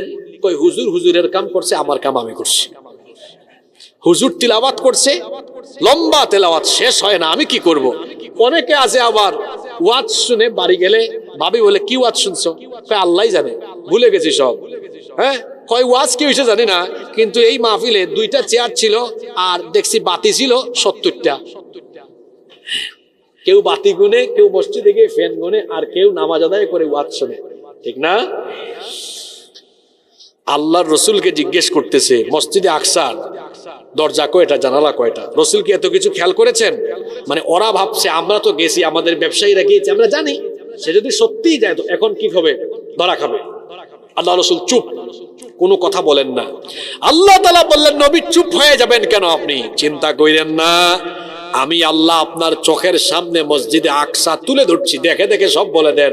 এরা বলছে দরজা জানালা কয়টা? রসুল দরজা জানালা তো বললেন, এমনকি কোন দেয়ালে কয়টা ইট আর পাথর তা সহ বর্ণনা দিয়ে দিলেন। কাফিররা আশ্চর্য, কিরে আশ্চর্য, আসলে তো সব সঠিক বলতেছে, কিন্তু এটা হইল কেমনে? ওই যে কাফেরদের অন্তরে জং ধরা, মরিচা লাগানো, খতামাল্লাহু আলা, সব উত্তর দেওয়ার পরেও বলে না আমরা বিশ্বাস করি না, আমরা ঈমান আনবো না, আমরা ঈমান। আজকে আলোচনার শুরুতে বলছিলাম না, এই শব্দ শুরু হয়েছে, এই আয়াত শুরু হয়েছে একটা শব্দ দিয়ে। শব্দটা কি? সবাই বললেন না, শব্দটা কি? এই বিজ্ঞানের যুগেও এটা অনেকের কাছে অবিশ্বাস্য হতে পারে। হুজুর এই যে আপনি এখানে 1.5 ঘন্টা ওয়াজ কইরা সময়টা নষ্ট করলেন, আজগুবি একটা কিচ্ছা বলে গেলেন, অযৌক্তিক কথা, কিভাবে সম্ভব এটা বলেন তো? যে মসজিদে হারাম থেকে, মানে এভাবে যদি বলি সৌদি আরব থেকে ফিলিস্তিন, ওখান থেকে 7 আসমান, এত সোজা? আপনি কি মানুষকে চাপাবাজি করে গেলেন? এখন বিজ্ঞানের যুগ, আমরা বিজ্ঞান মনস্ক, কি বলেন আপনি এগুলা? এটা অসম্ভব। আসেন ভাই, আপনার কাছে যা অসম্ভব আল্লাহর কাছে তা। হ্যাঁ, আপনি ভাবতে পারেন যে হুজুর আমরা তো পৃথিবীতে বাস করি, পৃথিবী একটা ছোট্ট গ্রহ, আমাদের সৌরজগতেরই একটা গ্রহ, আমাদের সৌরজগতের সেন্টারে আছে সূর্য। সূর্য এই সূর্য হলো পৃথিবীর চাইতে 13 লক্ষ গুণ বড়। মানে সূর্যের ভেতরে পৃথিবীর মতো 13 লক্ষ পৃথিবী ঢুকায় দেওয়া যাবে। সুবহানাল্লাহ পড়বেন না? এই যে লাইট, এগুলোর পাওয়ার কত আমি জানি না, হয়তো আমি ধরলাম 50 বা 100 ইউনিট এরকম হবে তো, তাই না? 50 বা 100 ইউনিট। আচ্ছা, এখানে এই প্যান্ডেলের বাইরে বাকি অংশটা আলোকিত হয় নাই, এই লাইট দিয়ে এইগুলো আলোকিত হয়েছে। গোটা পৃথিবীকে আলোকিত করে কয়টা লাইট? সানলাইট, সূর্য। এই সূর্যের পাওয়ার কত? বর্তমান বিজ্ঞানীরা গবেষণা করে বলেছেন সূর্যের তাপমাত্রা হলো, টেম্পারেচার হলো 1,40,00,000 সেন্টিগ্রেড। সুবহানাল্লাহ কইতে ইচ্ছা করলো না? 1,40,00,000। সবাই বলেন 1,40,00,000। এই যে আমার মোবাইলে টেম্পারেচার শো করছে কত ডিগ্রি? 18 ডিগ্রি। আচ্ছা, তো সূর্যের কাছে আছে কত? কথা বলেন। 1,40,00,000 সেন্টিগ্রেড। দিনের বেলা ছিল 28 ডিগ্রি, আছে 1,40,00,000। পাইছেন কত? 28। পুরাটা পাইলেন না কেন? সূর্য হলো পৃথিবী থেকে 15 কোটি কিলোমিটার দূরে, তাও সরাসরি হিট সূর্য দুনিয়ায় করতে পারে না। উপরে বায়ুমণ্ডলে আল্লাহ অনেকগুলো ফিল্টার বা স্তর সৃষ্টি করেছেন। আজকের বিজ্ঞান এগুলো গবেষণা করে নামও দিয়েছে, ট্রাপোস্ফিয়ার, স্ট্রাটোস্ফিয়ার, আইনোটোস্ফিয়ার, এরপরে ম্যাগনেটোস্ফিয়ার, এক্সোস্ফিয়ার, এইরকম অনেকগুলা ফিল্টার বায়ুমণ্ডলে আছে। সূর্যের আলো এসে ওখানে বাধাপ্রাপ্ত হয়। সূর্যের আলোটা ওখানে পিউরিফাই হয়ে যতটুকু আলো দুনিয়ায় আসলে মানুষ, জীবজন্তু, গাছপালা, উদ্ভিদ বেঁচে থাকবে, ফিল্টারিং করে করে আল্লাহ ঠিক ততটুকু আলো দুনিয়াতে পাঠান। সুবহানাল্লাহ। পুরাটা আসলে আমরা থাকতাম না, সব জ্বলে যাইতো? আচ্ছা, আপনি মেরাজের ঘটনাকে অস্বীকার করতে পারবেন এই দৃষ্টিকোণ থেকে? আচ্ছা, এই যে আগুন, মোমবাতির আগুন কত ডিগ্রি জানেন আপনারা? বিজ্ঞানীরা বলছেন 1000 ডিগ্রি। কত ডিগ্রি? সবাই কথা বলবেন, তাহলে ভালো লাগবে। মোমবাতির আগুন কত ডিগ্রি? 1000 ডিগ্রি। ওই যে কেরোসিন দিয়ে কুপি বাতি জ্বালায় না, কুপি, আপনারা এটাকে কি বলেন? চেরাগ জ্বালায়। কুপি কেরোসিন দিয়ে যেটা জ্বালায় ওইটা হলো 1300 ডিগ্রি। মোমবাতি 1000 আর চেরাগ বাতি 1300। আর লোহাকে যে আগুনে পুরানো হয়, গলানো হয়, লোহা আগুনে দিলে লোহা কি হয়? গলে যায়। ওই আগুনের তাপমাত্রা হলো 1538 ডিগ্রি। 1500। লোহাও কি হয়? গলে যায়। আপনি বিজ্ঞানের দোহাই দিয়ে বলবেন হুজুর 1538 ডিগ্রি তাপমাত্রায় লোহা গলে, আর আমাদের বিজ্ঞান বলে সূর্য 1,40,00,000 সেন্টিগ্রেড। কোথায় লোহা 1538, মানে 1538 ডিগ্রিতেই শেষ, লোহা গলে যায়। আর সূর্য হচ্ছে 1,40,00,000 সেন্টিগ্রেড। এত তাপমাত্রায় মানুষ তো যাওয়ার কথা না, ওখানে যাওয়ার আগেই তো জ্বলে পুড়ে ছাই হয়ে যাবে। আপনি বলতেছেন মেরাজের রাতে রসুলকে আল্লাহ মসজিদে হারাম থেকে মসজিদে আকসা, ওখান থেকে আবার এই গ্রহ পাস হয়ে আমাদের সৌরজগতের সেন্টার সূর্য, শুধু সূর্য না, সূর্যের চাইতে বড় বড় বস্তু সৃষ্টি মহাশূন্যে আছে না নাই? এই যে সন্ধ্যার পরে আকাশে তারা দেখলেন, এক একটা তারা হলো, যে সূর্য পৃথিবীর চেয়ে 13 লক্ষ গুণ বড়, এক একটা তারকা হলো সূর্যের চাইতে আরো হাজার হাজার কোটি গুণ বড়। এই তারকার চাইতে বড় কিছু মহাশূন্যে নাই? আছে। সেটা কি? ব্ল্যাক হোল, অন্ধকূপ। যখন এই তারকাগুলো ঘুরতে ঘুরতে এই ব্ল্যাক হোলে যায়, ছোট্ট বাচ্চা যেমন চকলেট চুষে খেয়ে ফেলে, ব্ল্যাক হলো এই সূর্যের চাইতে হাজার হাজার কোটি গুণ বড় তারকাকে গিলে তার পেটের ভেতর ঢুকায় দেয়। সুবহানাল্লাহ। এই ব্ল্যাক হোলের কথা আল্লাহ কোরআনে কারিমে বলেছেন, ফালা উকসিমু বিমাওয়াকিন নুজুম, শপথ ওই জায়গা। আর শব্দ চয়নের নমুনা দেখেন না আপনারা, আম মানুষ বুঝবেন না, হুজুররা বুঝবে এটা। মাওকিআ এক বচন, বহু বচনে হলো মাওয়াকিআ। নজম এক বচন, বহু বচনে হলো নুজুম। একটা দুইটা নক্ষত্র না, আল্লাহ বলতেছেন শপথ কসম ওই জায়গার যেখানে নক্ষত্র সমূহ এসে খসে খসে পড়ে যায়। সুবহানাল্লাহ। আপনি বলবেন হুজুর কি কিচ্ছা শুনাইলেন বলেন তো? মসজিদে হারাম থেকে মসজিদে আকসা, তারপর বলতেছেন এই যে সূর্য 1538 ডিগ্রি তাপমাত্রায় লোহা গলে, তো সূর্য 1,40,00,000 সেন্টিগ্রেড, এত হিট, এত তাপমাত্রা, তার চেয়ে আরো বড় বড় বস্তু নক্ষত্র আছে। প্রথম আসমানের মহাশূন্য, এরপরে প্রথম আসমান। আমাদের বিজ্ঞান তো প্রথম আসমানের নিচের মহাশূন্যের অল্প একটু জায়গা পর্যন্ত গবেষণা চালাতে পেরেছে, বাকি অংশ সম্পর্কে তারা এখনো জানেও আপনি বলতেছেন প্রথম আসমান, দ্বিতীয় আসমান, তৃতীয়, চতুর্থ, পঞ্চম, ষষ্ঠ, সপ্তম, সিদরাতুল মুনতাহা, তারপরে আল্লাহর দরবারে আল্লাহর নবী গিয়েছেন। অসম্ভব, আমরা এটা মানি না। বিজ্ঞানের দোহাই দিয়ে আপনি বলতে পারেন মানি না। কারণ আমেরিকান নাসা, তারা যে নবযানে করে নবচারীরা মাঝে মাঝে যায়, চাঁদেও গিয়েছে। কোনদিন শুনবেন তারা একেবারে মঙ্গল গ্রহ সুদ্ধা ওখানে দখল করে ঘর বাড়ি বানিয়ে ফেলছে, শুনতে পাবেন হয়তো। উপরের দিকে গেলে তারা দেখবেন পিঠের মধ্যে অক্সিজেনের সিলিন্ডার নিয়ে যায়, কারণ উপরে গেলে অক্সিজেন ধীরে ধীরে কি হয়, কমে যায়। তো আপনি বলবেন রসুল ১৫০০ বছর আগে গিয়েছেন, কয়টা অক্সিজেন সিলিন্ডার নিয়ে উঠছেন? আমরা এটা বিশ্বাস করি না। শোনেন তাহলে এবার, আপনার জ্ঞানে আর বিজ্ঞানীদের জ্ঞানে এমন বহু বিষয় আছে যা অসম্ভব, কিন্তু আল্লাহর কুদরত দ্বারা তা। যেমন আপনাকে কয়েকটা উদাহরণ দেই। বলেন তো, আগুনের মধ্যে কোনো মানুষকে ফেললে ওই মানুষ থাকবে না জ্বলে যাবে? সবাই কথা বলেন, থাকবে না জ্বলে যাবে? কিন্তু ইব্রাহিম আলাইহিস সালামকে যখন নমরুদ আগুনে ফেলেছিল, ইব্রাহিম নবীকে কি আগুন জ্বালাতে পেরেছে? আমার আপনার জ্ঞান বলে আগুন মানুষ পুরায়, আর আল্লাহ সেদিন তার কুদরত দেখিয়েছেন। নমরুদের জ্বালানো আগুনকে আল্লাহ ইব্রাহিম নবীর জন্য জান্নাতের ফুল বাগান, আরামদায়ক বাগানে পরিণত করেছেন।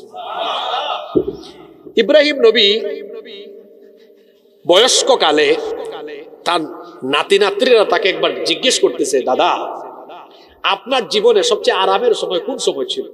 তিনি বলতেছেন, আমার জীবনের সবচেয়ে আরামের সময়টা ছিল যখন নমরুদ আমাকে আগুনে ফেলেছিল। ওই সময় আল্লাহ আমাকে এমন আরাম দিয়েছেন, এমন আরাম আমি আর জীবনেও পাইনি। তাহলে আমাদের জ্ঞান, বিজ্ঞানের জ্ঞান, সবার জ্ঞানে বলে আগুনে মানুষ পুরায়, আর আল্লাহর কুদরত দেখায় আল্লাহর হুকুম থাকলে আগুন মানুষকেও বাঁচায়। সুবহানাল্লাহ। সাগরের মধ্যে, সাগরের তলদেশে 40 দিন কোন মানুষ থাকলে আমাদের জ্ঞান বলে বাঁচবে না মরবে? মরবে। আমাদের জ্ঞান বলে তিমি মাছ খাইয়া শেষ করে ফেলবে। আর আল্লাহর কুদরত বলে আমি ইচ্ছা করলে আমার নবী ইউনুসকে 1 দিন 2 দিন না 40 দিন সাগরের তলে মাছের পেটের ভেতরে, মানুষ রিজিকও দেয় নাই, কিন্তু আমি সেখানে তাকে বাঁচিয়ে রেখেছি। সুবহানাল্লাহ। তো যে আল্লাহ ইব্রাহিম নবীকে আগুন থেকে তার কুদরত দিয়ে বাঁচাতে পারেন, যে আল্লাহ ইউনুস নবীকে 40 দিন সাগরের তলে মাছের পেটে বাঁচায় রাখতে পারেন, সেই আল্লাহর কি এই কুদরত নাই? তার নবীকে 7 আসমান পাড়ি দেওয়ায়া, সিদরাতুল মুনতাহা পাড়ি দেওয়ায়া তার কাছে নেওয়ার কুদরত কি আমার আল্লাহর নাই? জোরে বলেন, আছে না নাই? আপনি বিজ্ঞান দিয়ে সবকিছু প্রমাণ করতে পারবেন? এটা হলো ঈমানের বিষয়। এই জন্য আল্লাহ শব্দটা শুরু করেছেন, আয়াতটা শুরু করেছেন কোন শব্দ দিয়ে? কারণ ঘটনাটা স্বাভাবিক না, এই ঘটনাটাই হলো অস্বাভাবিক এবং আশ্চর্যজনক ঘটনা। এই জন্য আল্লাহ তাআলা শব্দটা শুরু করেছেন এইভাবে, আয়াতটা শুরু করেছেন এইভাবে। পড়েন আমার সাথে, সুবহানাল্লাযী আসরা বিআবদিহি লাইলাম মিনাল মাসজিদিল হারামি ইলাল মাসজিদিল আকসা। সুবহান, সেই সত্তা। ঘটনাটা আশ্চর্যজনক, কারণ ওই ১৫০০ বছর আগে মসজিদে হারাম থেকে মসজিদে আকসায় ঘুরায় করে যাইতে লাগতো কয় মাস? 1 মাস। আসতে লাগতো 1 মাস। কিন্তু ঘটনাটা আশ্চর্যজনক, এই জন্য আল্লাহ সুবহান দিয়ে শুরু করে বলেছেন, আমি চাইলে সেটা অল্প সময়েও সম্ভব। সম্ভব না? আপনি আরেকটা প্রশ্ন, আরেকটা সন্দেহ উত্থাপন করতে পারেন, হুজুর আচ্ছা মেনে নিলাম আল্লাহ তার নবীকে নিয়েছেন, কিন্তু রাতের কিছু অংশে হইলো কেমনে? যদি 2-3 রাতে হইতো তাও মনকে বুঝ দিতাম আল্লাহ নিয়েছেন, এত কম টাইমে হইলো কেমনে? আচ্ছা, বাংলাদেশের বর্তমান প্রধান উপদেষ্টা নাম কি? ডক্টর। আচ্ছা, রাষ্ট্রপতি বা প্রধান উপদেষ্টা যদি এই পেকুয়াতে এখন আসেন, এখন বলেন তো সাধারণ মানুষ কি চাইলেও আর ওই রাস্তাঘাটে গিয়ে, উনি যে রাস্তা দিয়ে ঢুকবেন, হাঁটতে পারবেন? চলাচল চালু না বন্ধ? জোরে বলেন, চালু না বন্ধ? আপনারা মানুষ হইয়া যদি একজন ভিআইপি সিআইপির আগমনে সব বন্ধ করে রাখেন, গোটা সৃষ্টি জগতের সবচেয়ে মহামূল্যবান সৃষ্টির সেরা হলেন মুহাম্মাদুর রাসূলুল্লাহ সাল্লাল্লাহু আলাইহি সাল্লাম। আল্লাহ তার বন্ধুকে তার কাছে নেবেন। আল্লাহর যদি ইচ্ছা হয় আমি সব কিছুকে আমার হাবিব আসা পর্যন্ত একদম জায়গায় রেখে দিব। আল্লাহর ইচ্ছায় সম্ভব কি সম্ভব না? সম্ভব কি সম্ভব না? কোন যুক্তিতে আপনি এটাকে অবৈজ্ঞানিক অবাস্তব বলবেন? আসলে ওই মক্কার কাফিরদের মতো যদি অন্তরে জং ধরা থাকে তাহলে ওই ব্যক্তি বেঈমান হবে, কিন্তু যার অন্তরে ঈমান আছে সে এই ঘটনাকে বিশ্বাস করে ঈমান এনে এখান থেকে শিক্ষা নেবে। আমরা এই ঘটনার উপর ঈমান এনেছি না আনি নাই? জোরে বলেন আনছি না আনি নাই? এবার এই কিচ্ছা শোনাইয়া আপনাদেরকে ছুটি দেওয়া আমার উদ্দেশ্য নয়। এবার আপনারা কি আমাকে আরো কয়েক মিনিট সময় দিতে পারবেন? এই মহাবিস্ময়কর ঘটনা থেকে আমাদের জন্য কি শিক্ষা রয়েছে কয়েকটা শিক্ষা আমরা শুনবো, এরপরে মোনাজাত করে উঠবো ইনশাআল্লাহ। এক নাম্বার শিক্ষা, এখন প্রমাণ হবে কে ওয়াজ মন দিয়ে শুনছে। প্রতিটা প্রশ্ন যে উত্তর দিতে পারবে বোঝা যাবে সে ওয়াজ মন দিয়ে শুনেছে। বলেন তো সফরটা শুরু হয়েছে কোথা থেকে? মাশাআল্লাহ, মসজিদে হারাম থেকে। খুব মনোযোগ ছিল, মসজিদ থেকে। এই সফরটা আবার শেষ হয়েছে কোথায়? না, ফিরে এসছেন আবার কোথায়? আবার মসজিদে। শুনেন, এগুলো আগামীকালকে এলাকায় চায়ের দোকানে বসে বসে ওয়াজ করবেন, আপনারা ওয়াজ করবেন। কালকে এই ওয়াজ শুনছি। তাহলে মেরাজের এক নম্বর শিক্ষা হলো ঘটনাটা শুরু হয়েছিল মসজিদ থেকে, শেষ হয়েছে আবার এসে। আমার সাথে সবাই বলেন, শুরু হয়েছে কোথ থেকে? মসজিদ থেকে। শেষ হয়েছে? তাহলে মেরাজের এক নাম্বার শিক্ষা হলো আমাদেরও, আমরা বালেগ হওয়ার পর থেকে আমাদের পুরা জীবনে সম্পর্ক জীবনের শুরু থেকে শেষ পর্যন্ত থাকবে কিসের সাথে? ফায়দা কি হবে? মসজিদের সাথে থাকলে ফায়দা। আগে ফায়দার কথা শুনতে হবে না, কারণ মানুষ লাভ ছাড়া কোনো দিকে আগাইতে। ওকে, লাভ হলো রাসূল বলেছেন কিয়ামতের দিন 7 শ্রেণীর মানুষকে আরশে আজিমের ছায়ার নিচে তিনি জায়গা দিবেন। এর মধ্যে এক শ্রেণী হলো রাজুলুন কলবুহু মুআল্লাকুন ফিল মাসাজিদ, মসজিদের সাথে যার অন্তর ঝুলে থাকে, অর্থাৎ যেই ব্যক্তি মসজিদের সাথে সম্পর্ক রাখে, আজান হলে মসজিদে, আজান হলে মসজিদে, আজান হলে মসজিদে, ওই ব্যক্তিকে আল্লাহ কিয়ামতের দিন মহব্বত করে ডেকে তার আরশের ছায়ার নিচে জায়গা দিবেন। তাহলে মেরাজের এক নম্বর শিক্ষা, আমাদের সম্পর্ক থাকবে মাজারের সাথে না মসজিদের সাথে? জোরে বলেন, মাজার না মসজিদ? আমার দেশে এমন বহু মানুষ আছে মসজিদের সাথে সম্পর্ক নাই, মাজারের সাথে। এমন বহু বাবাও আছে নামাজ নাই, নামও দিছে ল্যাংটা বাবা। আর বাংলাদেশে এমন এমন বাবার মাজার আছে, আশ্চর্য হবেন শুনলে। কয়েকটা বলি, গুগল শরীফে এগুলো আবার সার্চ দিয়া মিলাই নিয়েন। কি নাম? খেতাশা, গেদাশা, বুদাইশা, বদনাশা, ল্যাংটাশা, যেগুলা বললাম আছে না? ওই চট্টগ্রামের সীতাকুণ্ডে দেখবেন মিয়া ডাইল চাউল রহমতুল্লাহ আলাইহির মাজার আছে না? এরকম কি আশ্চর্য আশ্চর্য নাম। গত বছর আমি গিয়েছিলাম রাজবাড়ি, কুষ্টিয়া মাহফিলে যাচ্ছি রাজবাড়ি দিয়ে, দেখলাম শহরের মধ্যে বিশাল একখানা গেট, গেটের মধ্যে লেখা জামাই পাগল বাবার দরবার শরীফ। কি লিখছে? আপনারা এটা গুগলে সার্চ করবেন, দেখবেন পাবেন রাজবাড়িতে। আমি তো আশ্চর্য হলাম। আমি ছবি তুলে, এটা আমার নামে একটা ফেসবুক পেজ আছে, ওখানে পোস্ট করে ক্যাপশন দিলাম, আমি রাজবাড়ি শহরে জামাই পাগল বাবার দরবার পেয়েছি। বাংলাদেশে কি কোথাও বউ পাগল দরবার আছে? আমি এটা প্রশ্ন করে পোস্ট করছি, আমি এমনি ফান করে দিলাম, দেখি পাই কিনা। আশ্চর্য, 5 মিনিট যাইতে না যাইতে আরেকজন আমার মতো ছবি তুলে ওইটা কমেন্ট করে মুন্সিগঞ্জের গজারিয়া থেকে লিখেছে, হুজুর আছে তো, আমার বাড়ি মুন্সিগঞ্জের গজারিয়া, এই নেন ছবি দিলাম, এখানে আছে বউ মস্তান শাহ রহমতুল্লাহ আলাইহি। জামাই পাগলও আছে, বউ পাগলও। আমরা ওলিয়া উলিয়া বিরোধী না। আপনি ভাবতে পারেন যে হাসিবুর রহমান হুজুর কি ওলিয়া উলিয়া বিরোধী নাকি? আপনি ওলিয়া উলিয়া কারে শিখান? আমার বাড়ি কোথায়? সিলেটে। বাংলাদেশের সবচেয়ে বেশি ওলিয়া উলিয়া এসেছেন কোন জায়গায়? আপনারা চট্টগ্রামের মানুষ 12 আউলিয়ার ভূমি এটা, আর সিলেট হলো 360 আউলিয়ার ভূমি। পীর মাশায়েখ কারা আমাদেরকে চিনেন না, আমরা পীরাউলিয়া চিনি। আমরা পীরাউলিয়া চিনি বলে ভণ্ড পীরদের বিরুদ্ধে কথা বলি, যারা পীরাকির সুরত ধরে মানুষের ঈমান আকীদা লুট করে। এইসব ভণ্ডদের সাথে আমাদের কোনো সম্পর্ক। আল্লাহর ওলিদের কবরকে মাজার বানিয়ে মাজারের পাশে বাজার বসিয়ে সেখানে গাজার আখড়া বসিয়ে যারা মানুষের ইমান লুট করে, এইসব বেঈমানদের সাথে আমাদের কোনো সম্পর্ক। সম্মানিত ভাইয়েরা, তাহলে মেরাজের প্রথম শিক্ষা, এই সফরটা শুরু হয়েছিল কোথা থেকে? সবাই বলেন, মসজিদ থেকে। শেষ হয়েছে কোথায়? আমাদের সম্পর্ক থাকবে কিসের সাথে? আরশের নিচে, আরশে আজিমের ছায়ার নিচে জায়গা দিবেন কে? দুই, মেরাজের 2 নম্বর শিক্ষা হলো, আচ্ছা এই সফরের যাত্রা বিরতি একটা মসজিদে হয়েছিল, ওই মসজিদটার নাম কি? মাশাআল্লাহ, আপনারা খুব মনোযোগ দিয়ে ওয়াজ শুনছেন। মসজিদে আকসা। তাহলে বোঝা গেল মক্কা আর মদিনার মসজিদে নববী, মক্কা মদিনার পরে আমাদের কাছে সবচেয়ে গুরুত্বপূর্ণ 3 নম্বর মসজিদ, এটার নাম কি? মসজিদে। এটাকে এখন ইহুদিরা দখল করে রেখেছে। আমার ফিলিস্তিনি ভাই বোনদেরকে কিংবা আমরা যারা আছি, দেখেন আমরা ইচ্ছা করলে ওমরায় যাই, হজে যাই, মক্কা শরীফ যাই, মদিনা শরীফ যাইতে পারি। বাংলাদেশ থেকে ইচ্ছা করলে আপনারা যাইতে পারেন মসজিদে আকসায়। কথা বলেন না কেন? কেন ভেজাল লাগায় রাখছে কারা? ইহুদিরা। সতর্ক হও, এটা আমাদের ভূমি।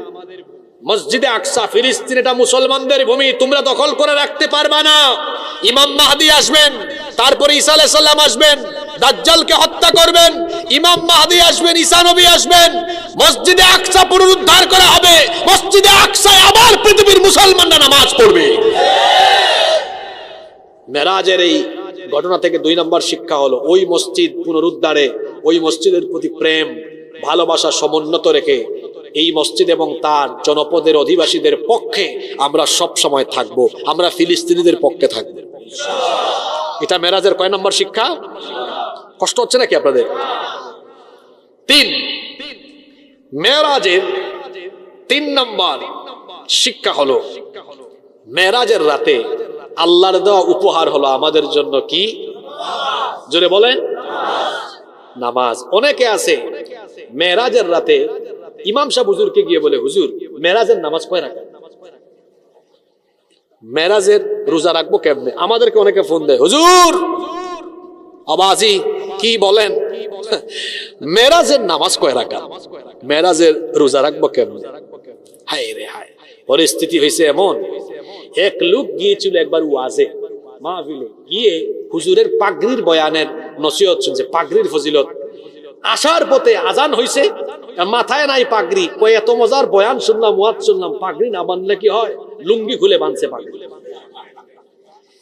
এখন সে পাগড়ি ঠিক করতে যায়, তার ফরজ শেষ।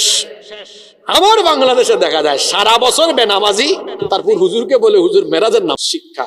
এখন বলে, হুজুর মেরাজের নামাজ কয় রাকাত? মেরাজের আলাদা কোনো নামাজ নাই, মেরাজের আলাদা কোনো রোজা নাই, বরং মেরাজের হাদিয়া হলো 5 ওয়াক্তের নামাজ। মনে থাকবে? এটা কয় নাম্বার শিক্ষা?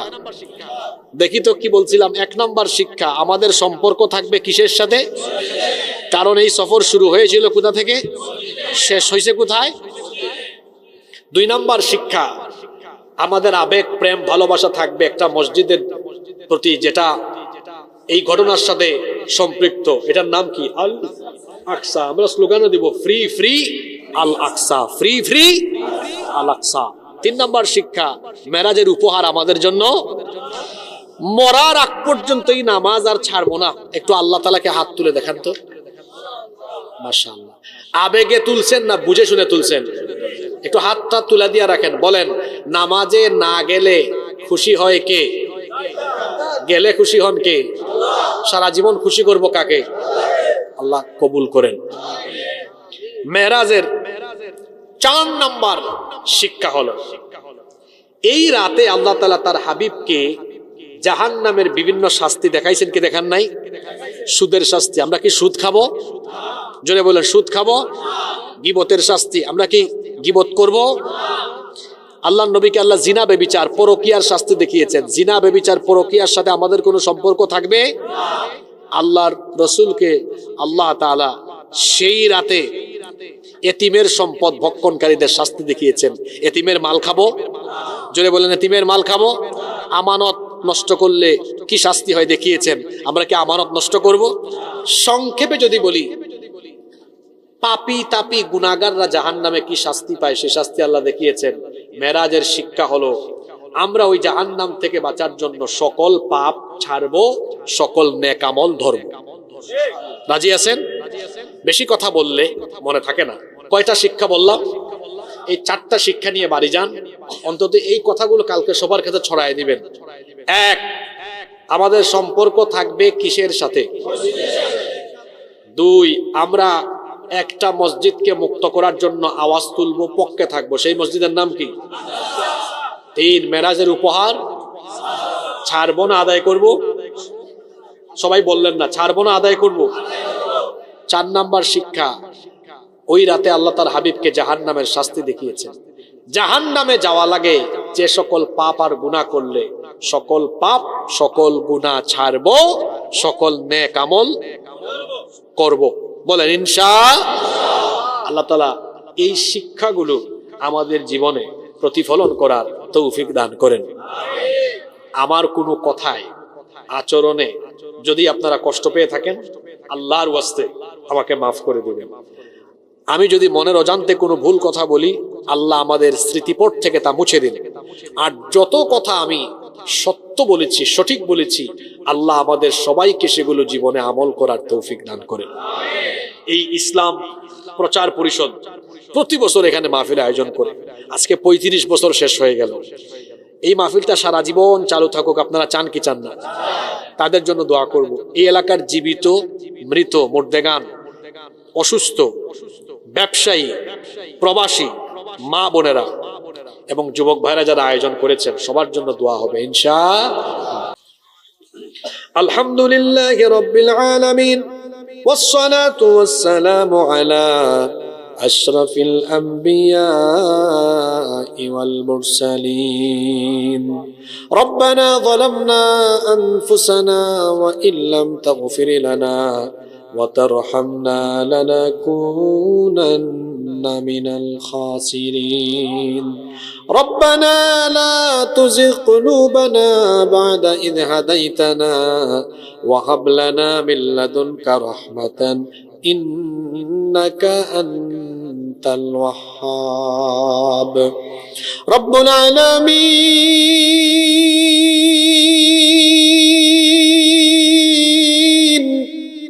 সেই বিকেল থেকে নিয়ে রাত 12টা হয়ে গেল, গভীর রাত পর্যন্ত তোমার শত শত হাজার হাজার বান্দা বান্দিরা নীরবে বসে বসে তোমার কালাম থেকে আলোচনা শুনেছেন। ও মালিক, গভীর এই রাতে আমরা যারা তোমার দরবারে হাত তুলেছি, জীবনে কম হোক বেশি হোক, সবাই আমরা গুনাহ করে ফেলেছি। এত গুনাহ আমরা করেছি, এত পাপ আমরা করেছি।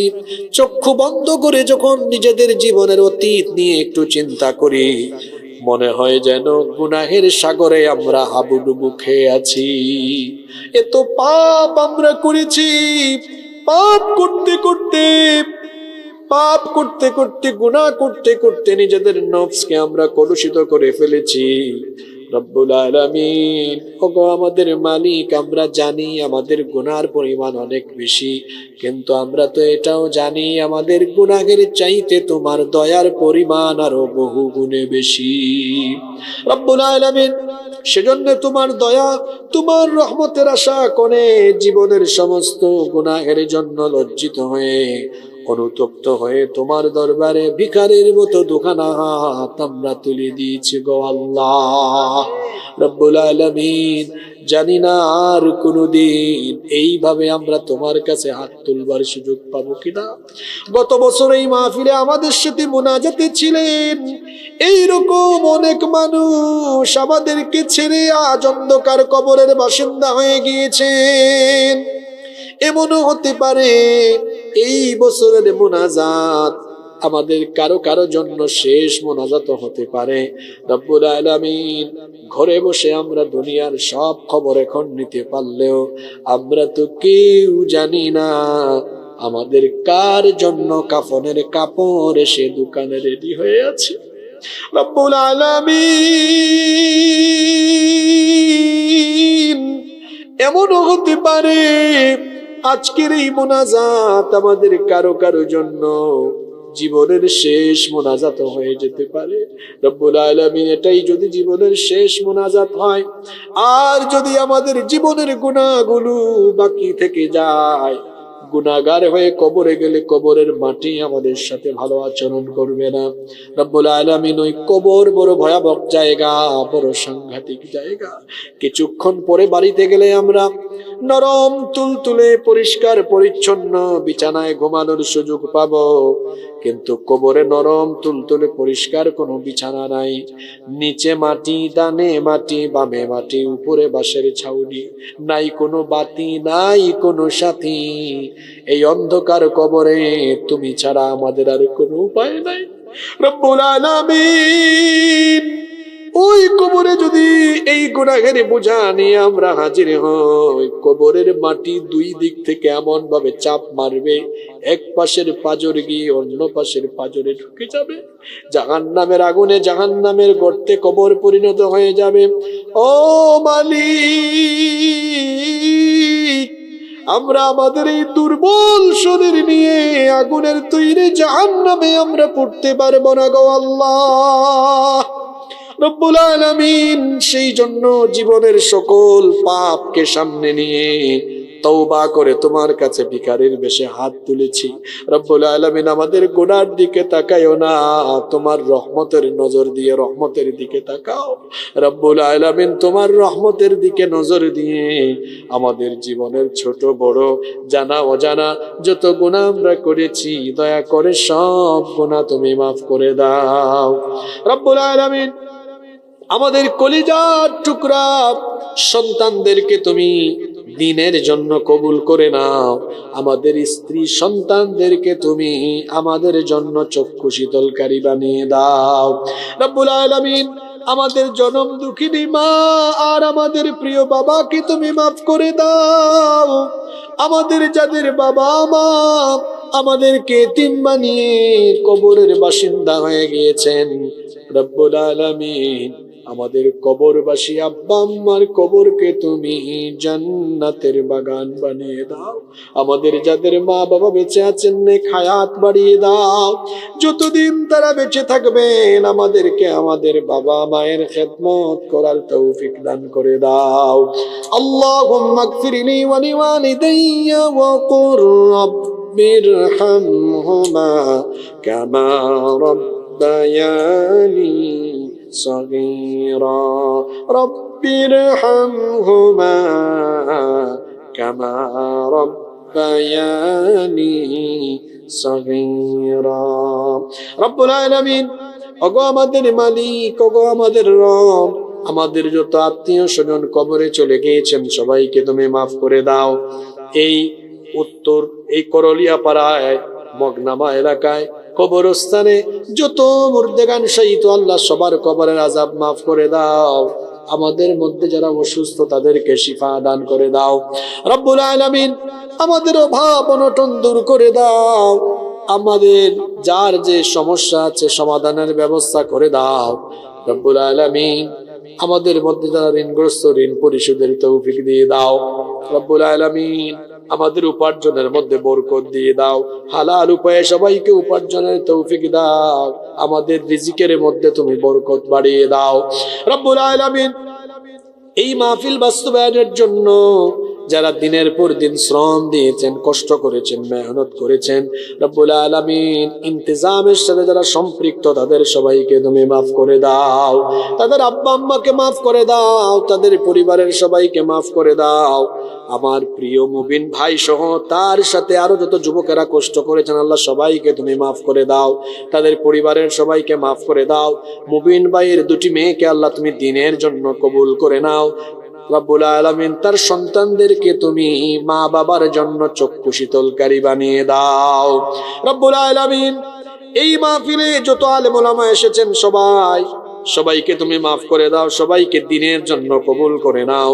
রব্বুল আলামিন দাড়ি পাকা অনেক মুরব্বী বাবারা এসেছেন, আল্লাহ তাদের গুনাহ খাতা মাফ করে দাও, তাদেরকে ঈমানি জিন্দেগি গঠন করার তৌফিক দান করে দাও। অনেক ছাত্ররা মাহফিলে এসেছে, তাদের মেধাকে প্রখর থেকে আরো প্রখরতর করে দাও। রব্বুল আলামিন যত যুবকেরা এসেছেন সকল যুবকদেরকে দ্বীনের জন্য কবুল করে নাও। পর্দার আড়াল থেকে হয়তো অনেক মা বোনেরাও আমাদের সাথে হাত তুলেছেন, আল্লাহ আমার মা বোনদের জীবনের গুনাহ খাতা মাফ করে দাও, তাদেরকে নামাজি বানিয়ে দাও, পর্দায় থাকার তৌফিক দাও। আমার নিঃসন্তান মা বোনদেরকে সন্তান নামক নেয়ামত দিয়ে তুমি ধন্য করে দাও। রব্বুল আলামিন এই মাহফিলে যত আলেম ওলামা কথা বলেছেন সবাইকে মাফ করে দাও, মাহফিলের সভাপতি সাহেবকে মাফ করে দাও, যত অতিথি ছিলেন সবাইকে মাফ করে দাও। রব্বুল আলামিন এই এলাকায় যেন আজীবন কোরআনের এই খেদমত জারি থাকে সেই ব্যবস্থা তুমি করে দাও। এই এলাকায় যত ব্যবসায়ী আছেন সকল ব্যবসায়ীকে তুমি হালাল উপায়ে ব্যবসা করার তৌফিক দিয়ে দাও, সবার ব্যবসা বাণিজ্যে উপার্জনে বরকত দিয়ে দাও। সাগরের তীরবর্তী হয় এই অঞ্চলের মানুষ পুরো ঝুঁকির মধ্যে থাকেন, আল্লাহ আসমান জমিনের সকল বালা মুসিবত থেকে এই অঞ্চলের সকল মানুষকে তুমি হেফাজত করো। রব্বুল আলামিন আমাদের প্রত্যেককে তুমি দ্বীনের জন্য কবুল করো, রাস্তাঘাটে বালা মুসিবত বিপদ আপদ থেকে আমাদেরকে হেফাজত করো, আজীবন আমাদেরকে তোমার দ্বীনের পথে অটল অবিচল থাকার তৌফিক দান করো। সাল্লাল্লাহু তাআলা আলা খায়রি খালকিহি মুহাম্মাদিন ওয়া আলিহি ওয়া আসহাবিহি আজমাইন বিফদলি সুবহান রাব্বিকা রাব্বিল ইজ্জাতি আম্মা ইয়াসিফুন ওয়া সালামুন আলাল মুরসালিন ওয়ালহামদুলিল্লাহি রাব্বিল আলামিন ওয়া জাআল আখিরা কালামিনা ইনদাল মাউত লা ইলাহা ইল্লাল্লাহু মুহাম্মাদুর রাসূলুল্লাহ।